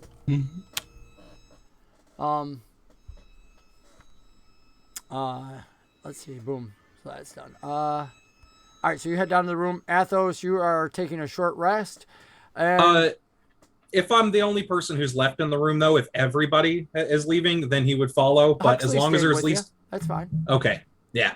Then he's taking a short break. I come back and sit down too. That's what my plan is. So he passes. Oh gosh. Well, maybe if everyone's staying here, I thought we were all going to the other room. Maybe it's turn around then. There's nowhere else to go, Remy. Well, maybe we should take that rest we were talking about before. I mean, the dead body is a bit putrid, I will admit. Maybe. You want to sleep near a dead body, you can be my guest. Well, maybe the next room would be better then. I'm gonna start investigating this room. I'm gonna investigate the door, the walls. Remy, to avoid the stink of burning human, Remy will go to the next room, and I suppose it doesn't phase Klaak. So Huxley and Aathos are going to stay? And Klaak. And Klaak. Huxley, Aathos, and Klaak. Nerida and Remy go forward down the corridor into the next room. Nerida, you were already down there, and you said you wanted to start exploring the room with your little light, right? Yeah, and investigating it. Like, touching the walls for any secret panels, running my dagger across any brick way that I can find, anything like that. Perfect. Yeah, so you start, again, let's check the walls. Since your light source doesn't fill out the whole room, you start with the close walls and work your way around in a very methodical fashion. Do me a favor and make an acrobatics roll for me, please. Okay. Oh, dear. Technically, you should have disadvantage, so roll twice. Okay. Remy walks in, sees this giant spike trap fall on Nerida. Close. 12. You're walking along, checking all the walls and whatnot, and the floor, which appeared to be there, is not there. So you're checking the walls, light in one hand, feeling around, making sure there's no hidden, concealed doors. And as you're moving, literally, and it looked totally normal, there was dust and debris. You were like, this is solid floor. And as you're going over, you're like, oh, crud. And you try to reach for the thing, and Remy is just coming through when you see Nerida topple out of sight through the floor, and the floor just appears to swallow her up. I don't know if you shout or anything else as you go, Nerida. Is that something you would do? Or Yup. Probably I some shout a bad very words. rude expletive. Oh no. Nerida? Is there another mouth, Nerida? Can you hear me? And he'll start walking over, and he'll sort of very tentatively, he's got the staff for the javelin. So from what it looked like, Nerida just through the floor, right? Yep. Yeah. So Remy's sort of poking at the floor in front of him as he goes forward, like he's blind. Poke at the floor, you feel a ledge right there. Literally, the floor just disappears. It appears there, but there is no floor at all. It's illusionary. Up the corridor, you all hear this scream and this cry. And I'll get back up and... All right. We lost the pirate. Call back. I'll start walking down the hallway. You're getting A up and sullen walking down the march. hallway. It's much easier to see Aathos and others because in the distance, that room that they went into, light appears from the ceiling. Remy, you can see this. The entire the ceiling starts to glow a yellow light, and the door at the far end of the room, which is now easily seen, starts to open up, and you hear a chanting from the other side. Nerida, I need you to... Well, I guess I should roll for the damage, so 1 second. Oh, dear. So welcome to a Severax tomb. It's a lovely stay here in the phylactery. There is 9 points of damage as you fall down on spikes. Okay. And now with the light comes through the illusion above you, and you realize that one of the spikes has pierced right through your armor and whatnot. It has you caught in place, and you look around you and you see other dead bodies on spikes. There are remains of bones. Yes, Nerida. What? Sorry, you're just very angry. Bites It's on hard. my stomach. Throw a rope or something. Oh, That's doesn't sound very healthy. I'm not really good with that sort of thing. And he's sort of like, I can't see you. As he like, well, I just saw where you disappear. And he'll start throw like, a rope down in the invisible hole. How do I throw a rope in a hole that isn't there? I just don't. He's getting very, Don't very step where I overwhelmed. did. You probably wouldn't survive it. I I mean- don't know how I did. And he goes through his pack to like find the rope. Of course, like, okay, maybe this will work. And he just like, and he throws it holding onto one end. He just throws it in the general direction of where Nerida is, and he's like, oh. You throw this rope, and it comes sailing through the illusionary top. Nerida, it falls across you. It would probably help you and help you get out of this. It's actually about 20 feet deep. This pit is designed to kill. You just happen to get very low rolls on the damage, which was nice. You can say you landed on another body, whatever it is, doesn't really matter. You got nice low rolls. So, I also need you to make... What are you doing about being impaled slightly, whether it's through the armor or whatever? Also, when Remy hears that she's impaled, She hasn't announced it yet, but... Yeah, I did. I she said I had did a you? spike I in my stomach. apologize. yes, I apologize. he'll be like, while he's panicking, Huxley, you might be needed here shortly as well. I'm not very good with these sort of things. Huxley comes a-running. Just hopefully not into the hole. Oh no! Oh, I'm just trying to picture the way Kitty would play this. Yeah. Kitty would do that though. No. All right, I'm gonna have Kitty make an acrobatics roll. Unless Remy, you want to try to make an opposed check to try and stop Huxley?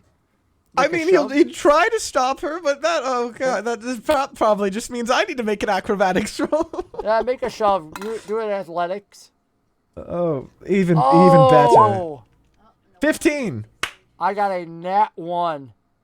So, yeah, so she literally was going to fall right in, and basically I was just like, you had to outdo her. Bam! You, like, grab Huxley just in time before he goes tumbling in, and Huxley's like, I can help. Wow. You know, there's no floor here. One of the interesting things is you noticed Saren follow Huxley into the room. There was a reason Huxley slowed down, and that was that Saren took some time before coming through.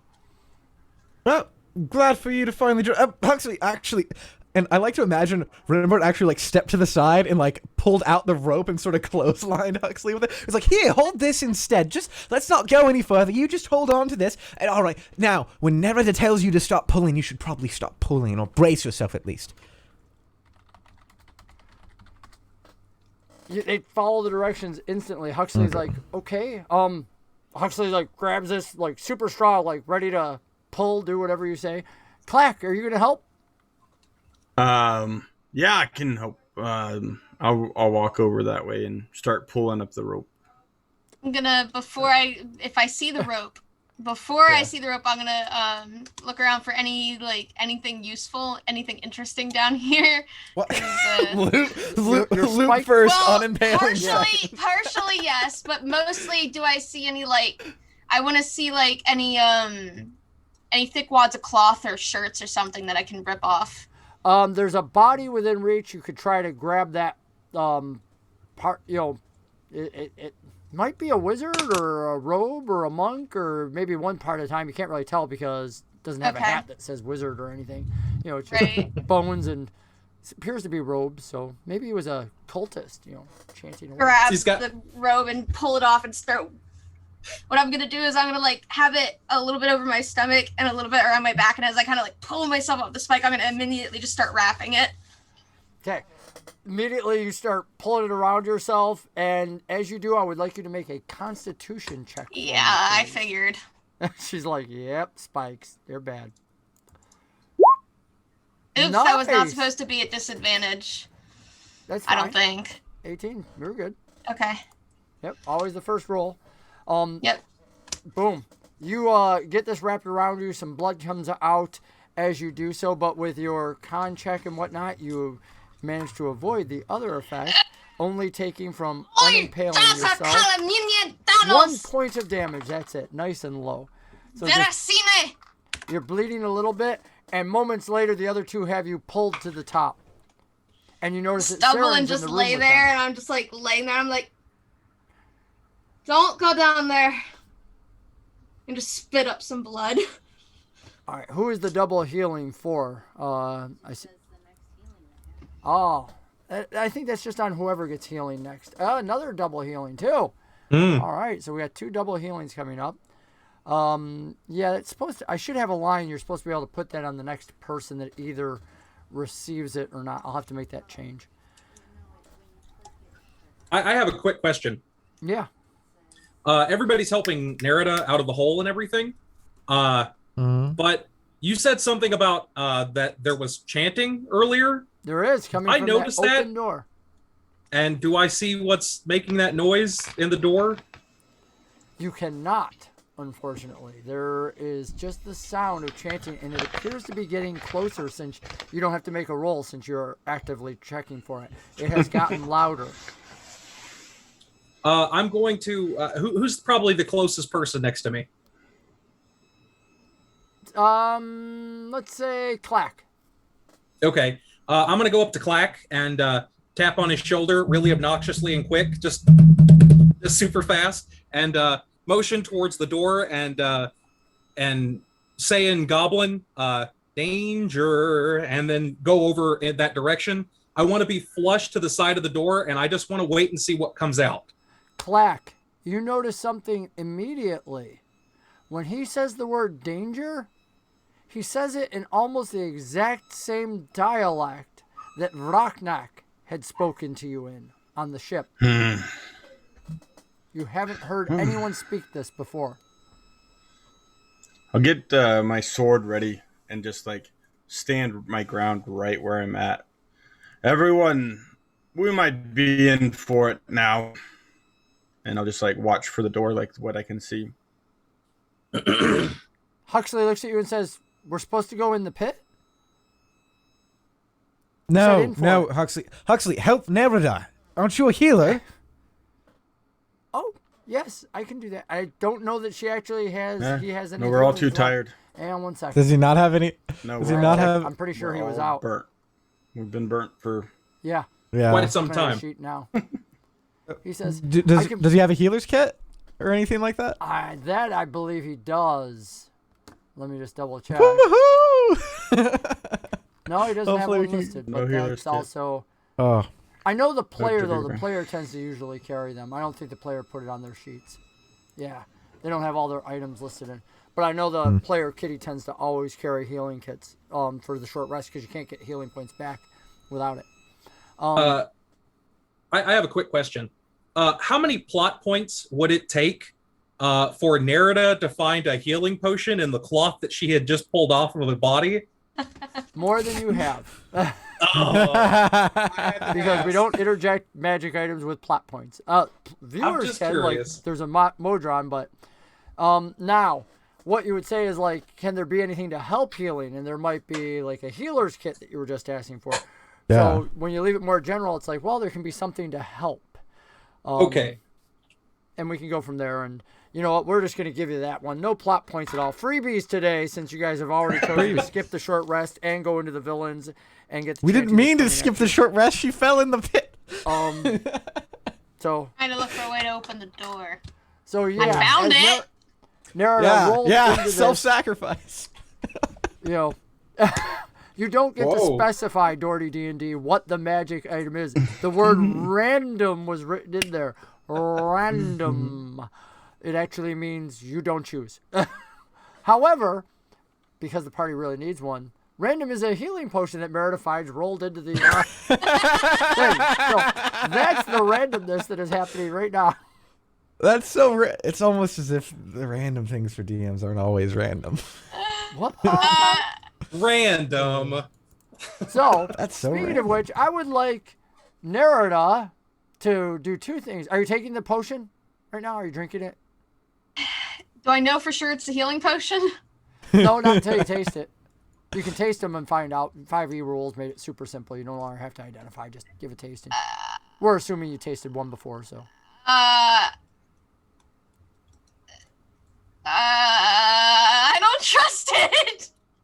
Well, Nerida's also bleeding profusely and probably dying soon. Yeah. So maybe she How many doesn't hit get to points be you got? Let me picked. go over to her sheet. There, it ain't worried about 7 this. HP left. I'm okay. Oh, you mustn't be updating D&D Beyond. Okay. This is fine. Everything's fine. It's on fire. Yeah, my D&D Everything's Beyond, fine. I don't know what. No, I've got 6 HP left. Never mind. But, you know, I'm okay. Ow.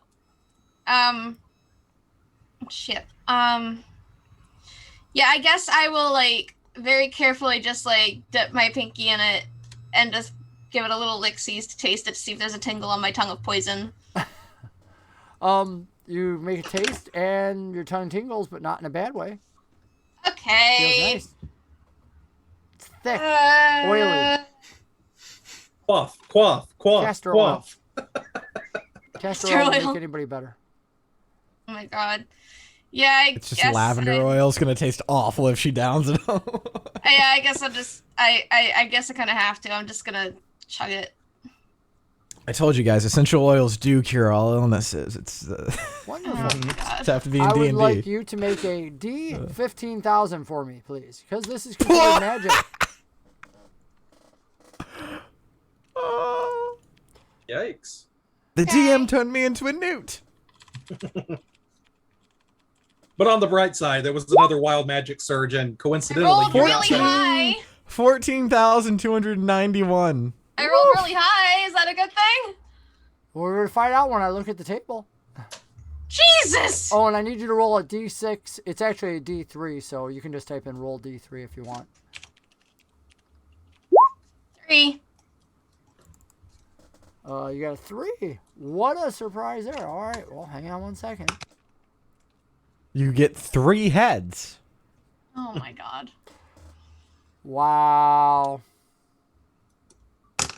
Instant death. Yeah, probably. No. Knowing my luck, I'm not a lucky person.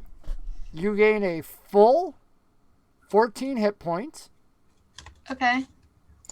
and I need you to make a Constitution saving throw, please. Okay. 9. You are now stunned for a full 10 minutes. Yeah, okay. Ooh. I'm laying on the ground anyway, so You're that like, makes sense. It knocks her out. Bam! Yeah. You're like, Was that healing doubled on the 14, or was oh, yeah, that... double it. No, I had not doubled it. So, yeah, you're full Oh. health, but it's Thank you. overwhelmingly powerful. Thank you for that. Thank you. Chat mentioned it, so I figured I'd bring it up. Awesome, chat. Huxley, is she dead? No, Shannon, I'm not doubling the 10 minutes. 10 minutes in terms of combat is already taking her out for the entire combat. My goodness. No, they're literally, we just lost the rogue right before combat. For combat. Yeah. What do you Well, at mean? least- What do you mean, Sean? There's not going to be combat. We Yeah, can talk her the way out of chat this. sheet is one. all people, it's all Huxley's friends coming to say, oh, we just wanted to help you. Ignore the pit trap. How? Yeah. Yeah. How many plot points for it just be Huxley and old buddies? How many plot points for the chanting to be more of It was happy birthday. Happy oh, birthday. Pluplupian and her people. Yeah, they made it I up. almost started her Yeah. fell out of my chair. Oh, wow. Wow. Bro, how much for be Pluplupian? Yeah, I can't. I picture miss a way to get Bose a Pluplupian. lot. What'd you say, Sean? I couldn't hear you over the laughter. I was saying, I can't even find a way to get Pluplupian here without, like, really just breaking the game. Interconnected tunnels, Sean. Interconnected tunnels. They No, come there's up a from reason the why pit. this one has one way in and one way out. Oh my Um, gosh. Oh, I really and why miss there's Bose. dead bodies. So yeah, she's passed out, and Huxley's is just all over you, marveling as, you know, she prays and says, "Oh, but look at the healing happening." Huxley is just like right there. He's like, you know, "Oh, this is great," and sniffs the bottle and whatnot, and says, "Good stuff." You know, moving his hand in front of Nerida's eyes, and Nerida's eyes are just like glazed over. It's like, What a might be refreshing nap drooling a you'll little have. bit, you know. And Rembrandt will look over to Monty. Well, did I hear you say danger, Aathos? Do you think? It would have Or come was it out, like the you know, whisper? like whatever Goblin speak would have been, you know. Oh, it was Goblin Or- speak? Never mind. yeah. No idea I- that they said that. I All right, warned completely focused on everybody- Nerida. Oh, you I did? warned everybody right after. Yeah. Oh, okay. Then he'll look to Godfrey and and Monty and say, both of you be on guard. Monty, can you fight? Monty is capable of doing anything with one hand and waves at you. Maybe just stay back for now. Saren has already backed up against the back wall of the room that near the tunnel that you entered by, and Monty backs up there right next to him. So Monty, of course, sticks out Saren, from the this is wall. Monty. Monty, this is Saren. Be great friends to one another, and try not to die at whatever that noise is. The chanting continues to get louder. You all realize it, and there's the light in the room now is full. You notice that there are sigils drawn all over the walls that have begun to glow the same as the ceiling above. The room is getting warmer. Are any of you wearing metal armor or holding anything metal? Your blades in your hands start to become hot. Anything on you starts to literally become burning hot to the touch. That depends. What was the staff part of the javelins made out of? Do you think, Klaak, that you gave me? Probably would. Probably would. Okay. But my handle's definitely not for my great sword. So if I will not let that go of my sword, so I probably would run towards the door. There's a pit in front of you. Yeah. I'm going to try to figure out how to get by the pit. So use the sword and try to hold the sword. All right, well, it looks like normal floor, so you can either try to just run, or you can just try and just leap blind over the floor. So So the whole room is a circle, or the room is a square, or the room is a... The room is a square. I can draw a quick map. Hang on. I don't have my whiteboard. I didn't go and buy one yet, so let me use roll 20 here. Because in my mind, when you said it the first time when I looked in, was thinking like Pan's Labyrinth. We went through the door into the thing, and then there's a great entry hall room. So It is a massive room, right? yeah, I was thinking it was The room is thought- about 40 okay. feet. Well, actually, sorry, it's Bigger than 20 my feet room. by 30 feet. 30 feet long, with you coming in on a 20-foot wall, and the far wall is 20 feet as well. Okay. I'm trying to get this to get a freehand paintbrush. Yeah, no problem. All right. You should be able to basically see the map. I think it's on screen. Yep. I'll take my hand axe and I'll throw it to see I'll try to throw 15 feet away from me. I'll go over and try and grab your icons just because it'll make your life easier. As long as roll 20 will let me. Control. Nope. Come on, guys. Give them all to me. I don't want your stupid map or picture. Give me those. Control C. Go back over to yours. And Control V. I made the map a little bigger in case you want to move stuff around.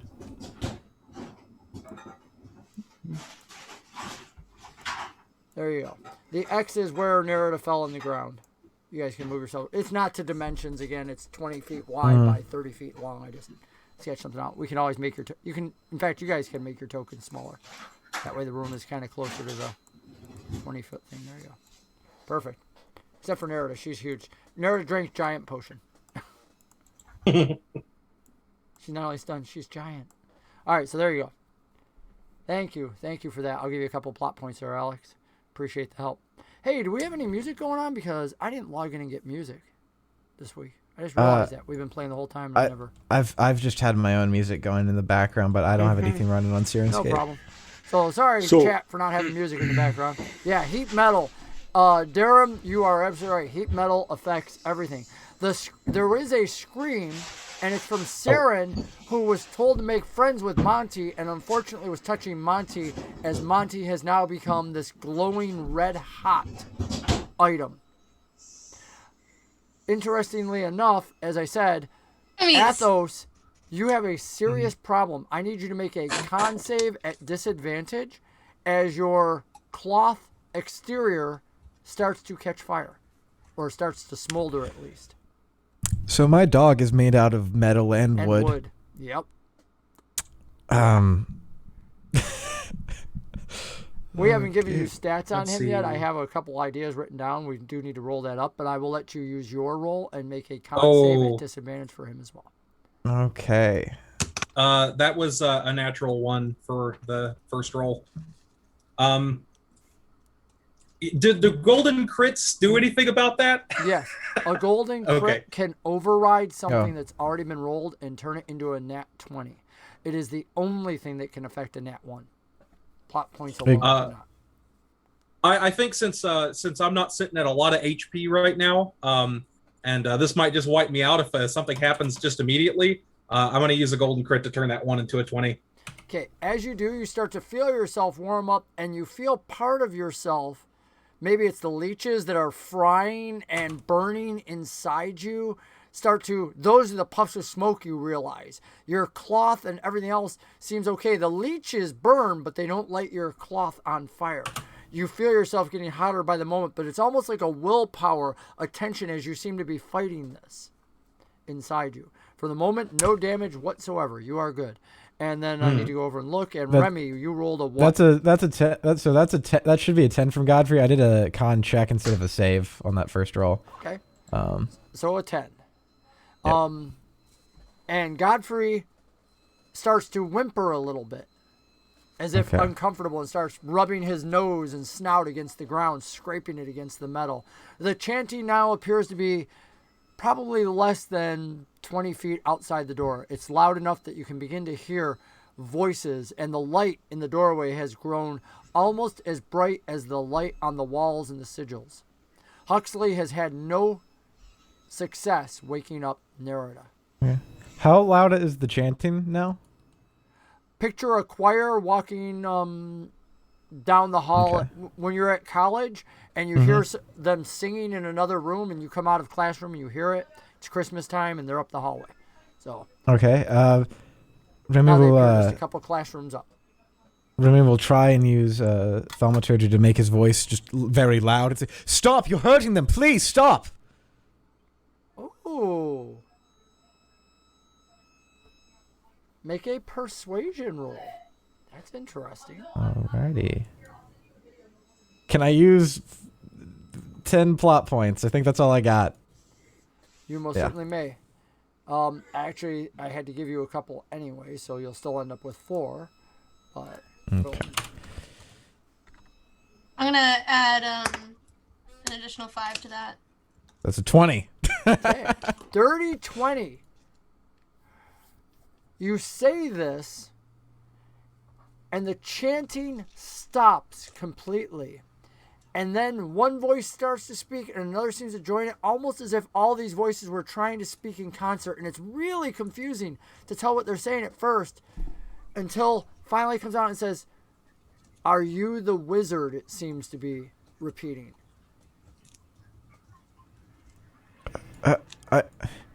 Remy looks to his friends.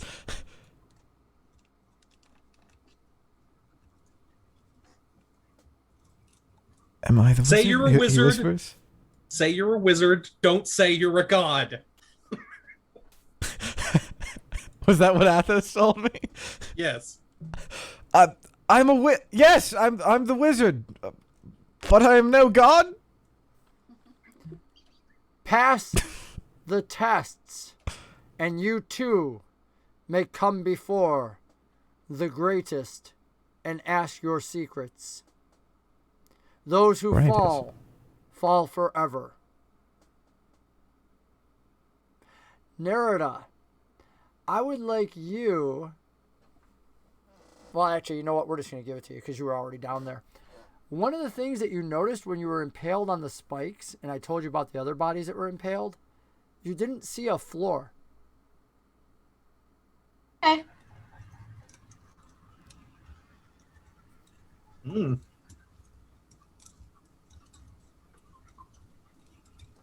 Pass the test.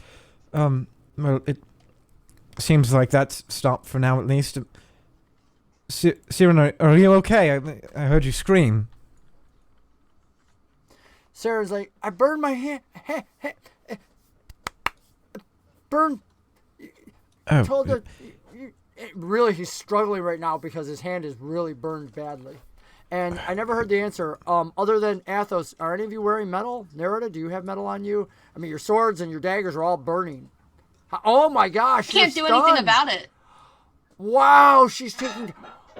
Huxley's with you. Huxley. Yeah, sees maybe what's Huxley saw happening, and that. Huxley starts pulling everything metal off of you that's smoking and burning through your stuff. Yeah, luckily Huxley. Does that include like all my gold jewelry or just anything metal is burning you? The band around your finger starts immediately burning. Everything. Well, I can't do anything about it because And I'm stunned. yeah, luckily Huxley's with you and can see what's happening. And Huxley's not that dumb that Huxley. Remy He has an would have had. intelligence of like 3. He's really dumb. He's wise though. He knows to remove death object. Yeah. He knows that I'm burning alive though. I do want to add one more thing. Yeah. Nerida did say that they were hiding. Yeah, I was. Oh. Yeah, I was. What do you mean that they were hiding? There's I had nowhere- like She was daggers she hidden on hid my dagger. person.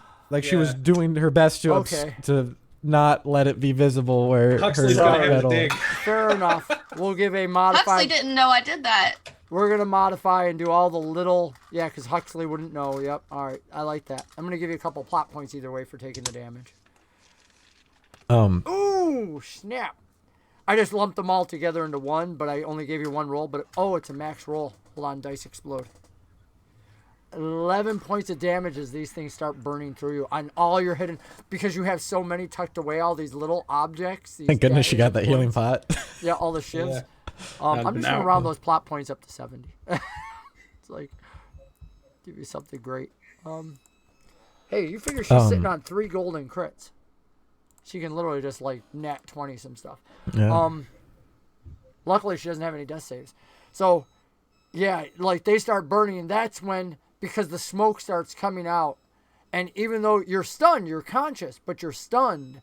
Your body kind of like twitches and whatnot, and Huxley's able to start removing those, taking some damage himself in the process. So I'll put that on Huxley's character sheet. Boom, boom, boom. There we go. As Huxley helps. Okay. The chanting has now said, "Are you the wizard?" And you have responded that you are, and they have told you to pass the trap or fall forever. What do you want to do, everybody? Saren is of no help in this. The Modron seems to be of no help in this. And Godfrey is nuzzling the floor because Godfrey So is burning everything's still internally as burning? well. Everything's still burning? All the heat metal's still going? Yeah. Yeah. So I was Okay. taking my hand axes and I was trying to throw them like 10 and 20 feet. Easy enough. Just you chuck those 10 to 20 feet in front of you, and the room's only 30 foot long, so they fall somewhere around the doorway on the map. And they just fall But do through. they land or they fall through? No, they land. They skitter right across the ground and whatnot. And I'm So still since like holding my great sword, and I would say that it had a metal handle. Do I have to take a damage roll for keeping my great sword? Your metal sword in hand is smoldering I on the don't know. leather grip. You technically should take damage, yes, for anything that's on you. 1 point. I rolled a 1. Oh, 1 point for this round. Each round you'll be taking damage. Remy would have dropped his dagger, like gotten that off his person, but the javelin is a little bit of metal on the end and a lot of wood. So is that okay? It's okay for you not taking damage, but if it heats up enough, it'll char the end of the wood and the tip will fall off. Okay. So because remember, we're playing with weapon durability and quality. Yep. so, Yep. I'm making sure it's not attacking me. you Yep. know? No, you're fine. Okay. Well, it seems we need to make a way across here and quickly before we all burn up. Ideas? We have rope. What a wizard. They said they called me a wizard. What would a wizard do? A wizard would cast a spell. A wizard would make a spell. Help it get across the way. God, I don't have any. I'm too exhausted to cast anything. The axe that he threw 10 feet landed on solid floor. No, he threw them like 20 feet. The room's like 30 10 feet feet long. and 20 feet. Yeah. Kind of drew. We got moved around on Were the you thing. trying to but I like drew. measure different things? I was Klaak? I was sitting there and I was like throwing them like that. I thought.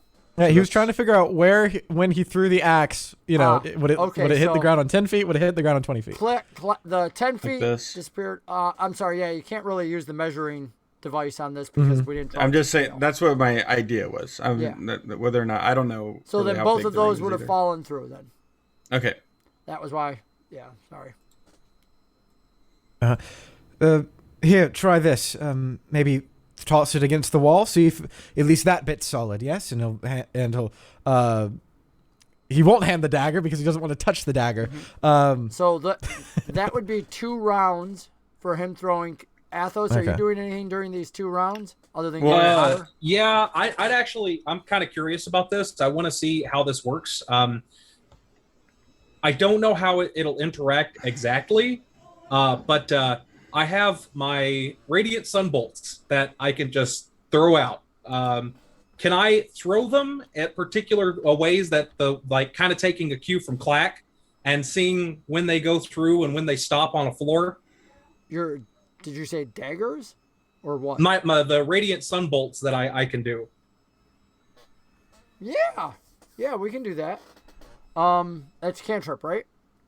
It's not a cantrip. It's actually just part of my monk class that I can use in place of my attacks.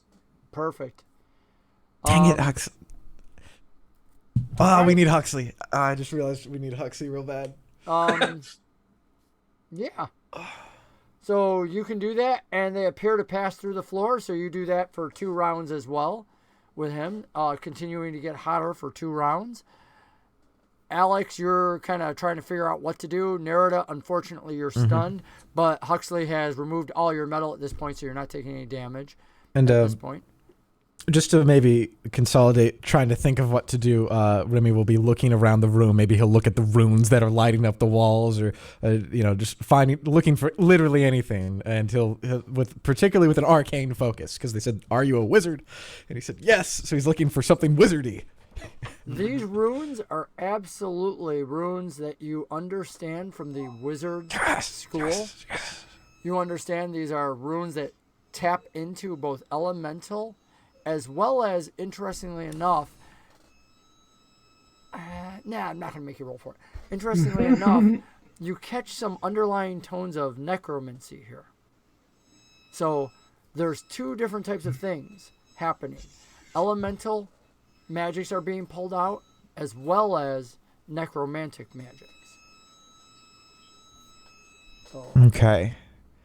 There appears to be, obviously some sort of elemental magic. Probably, maybe that's what's heating up all of our equipment. And something also Klaak, deadly, but not in the way you think. That undead, almost pure death. I didn't hear you.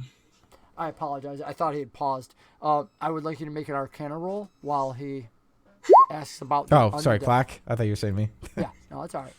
Klaak, when you pause for after effect, he can't. If he saw his 2 hand axes go into the pit of nothing, he's gonna try to run back into the hallway. Okay. You run back into the hallway. Do you still want me to run an Arcana check, if that was what my intent was? No, we can hold off. Thank you for that. I'll give you a plot point for standing character there. You run back into the hallway, and one of the things you realize immediately, and it is an immediate effect, is the sword that you scrape back with you, dragging along, the handle becomes just a couple degrees cooler the minute you hit the hallway. Yeah, so I run back, just running away. So yeah, you're back in the hallway now. Klaak, where are you? No, we need to... I don't think this is something we can just run away from. He shouts. To all our can viewers, you I remove the illusion? So, what'd you say? I'm apologizing Can to all you our viewers remove the because they illusion? didn't realize we did not have a map this whole time. I had it open for you guys to see, but not our viewers. Go ahead. So, that was something Aathos asked Rembrandt in character, yes? Yeah. Well, I suppose with enough time, anything's possible with enough time. Everything's just so hot in this room, and I just can't think straight. Maybe if we start stripping away specifically the elemental ones.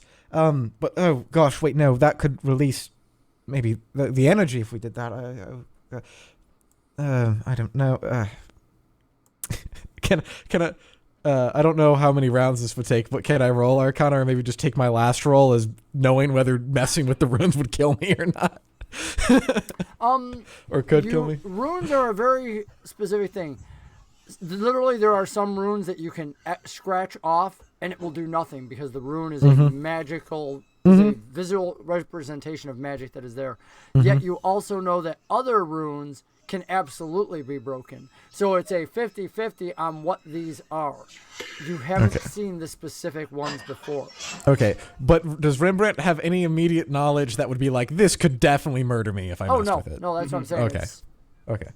Yeah, so Rembrandt will go and sort of start trying to, like, maybe with a stone, anything he can hold that's like sharp or have some force, and try and start scratching specifically the elemental ones. Okay, you start scraping away at them and whatnot, and as you do so, they seem to... The light goes out for a minute as you're scraping against it, and then it kind of comes right back afterwards. So it only momentarily does it, and you realize that the magic is not just written on the wall. So he sees that and just curses and says, I don't know what to... Think, Remy, think. He'll start looking around the room again and like looking at what he has, and he says, Klaak, what the hell are you doing? Call that down the window, hallway. Sword hot. Is it not hot in there? Not as hot. Godfrey, Monty, go now, please. And I'll gesture down the hallway. As like a last option for me to try to like get a little bit of a handle on the situation. I don't know jack about magic. Not really. There's not any kind of special schooling or anything like that. But where Nerida was pulled out of the hole, is it possible for me to carefully feel towards the edge until I hit that? And then since it's an illusion, stick my head underneath the illusion and look and see if there's any other spots that we can maybe hop across or something? Can you see in the dark? I cannot. Okay.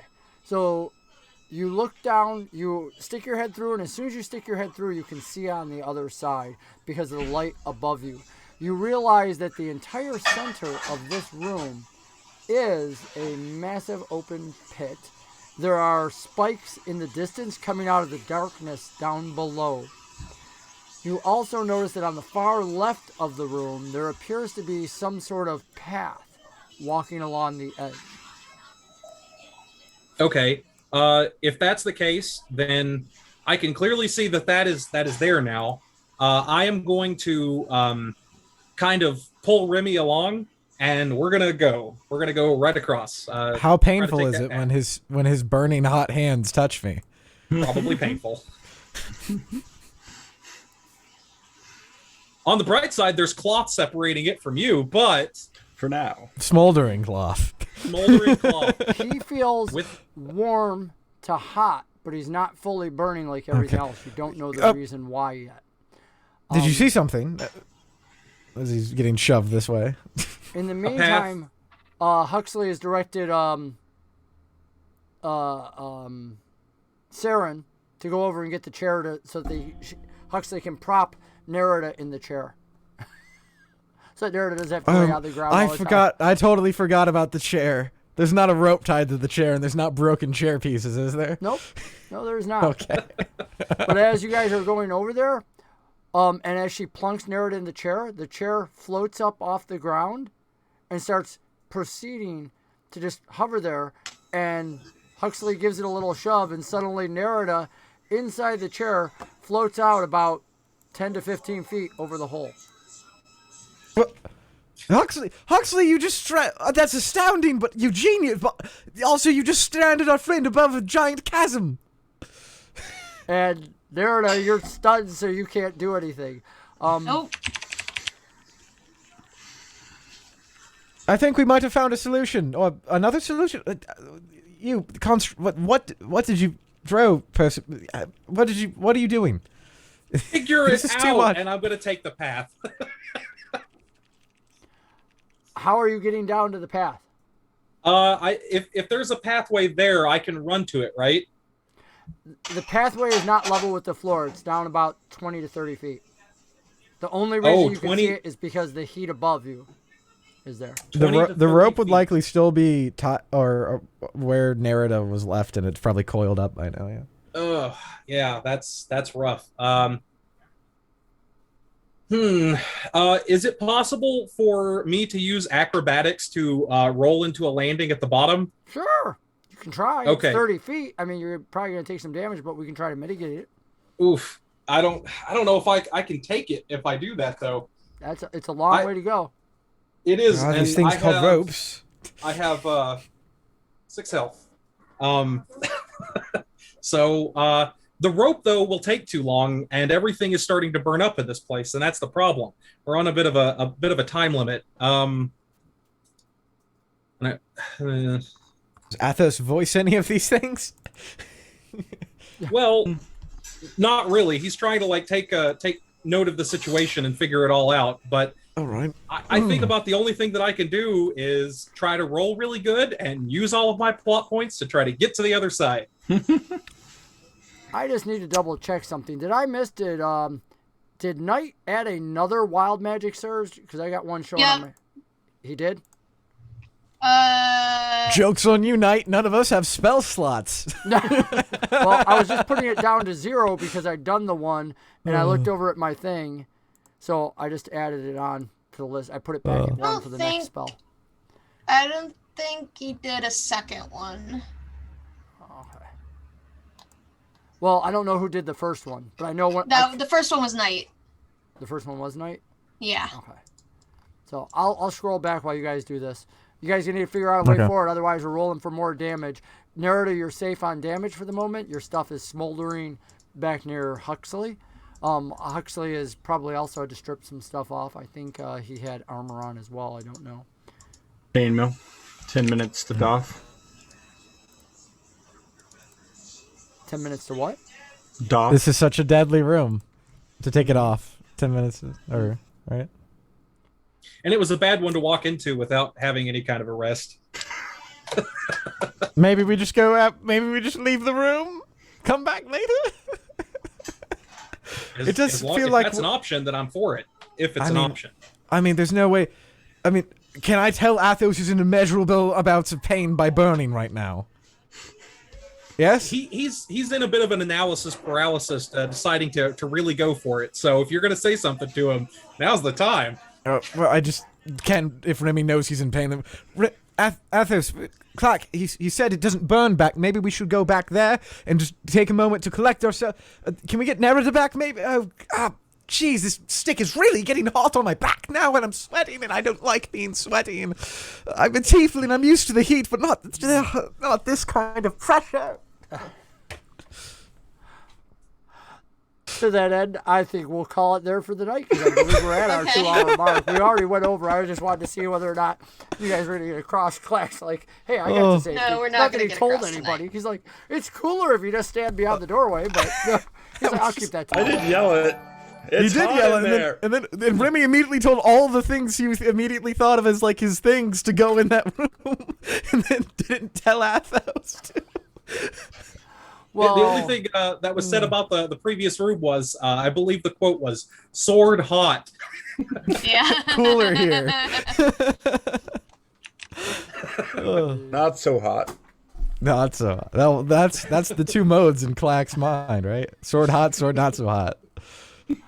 Oh, so what do we want to go? Who do we want to go raid today? Do we want to raid Dark Tales? Anybody? You guys got any favorites that are online?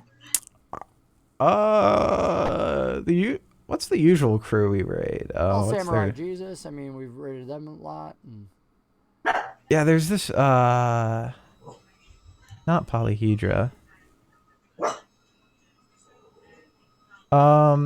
There's Dork Tales. Candlekeep Mysteries. Yep, that's what I was just offering. All right, so we'll set them up for our next raid. In the meantime, raid channel, Dork Tales. Please hang out for the raid. It makes them feel cool. It does. Please join us for the raid because I'll tell you what, it feels great when people do a raid for us. So let's do it Thanks, for them Wolf's and Dad. share the love. Hey, I want to thank you all for sharing our game table tonight. You managed to screw with the players quite a little bit.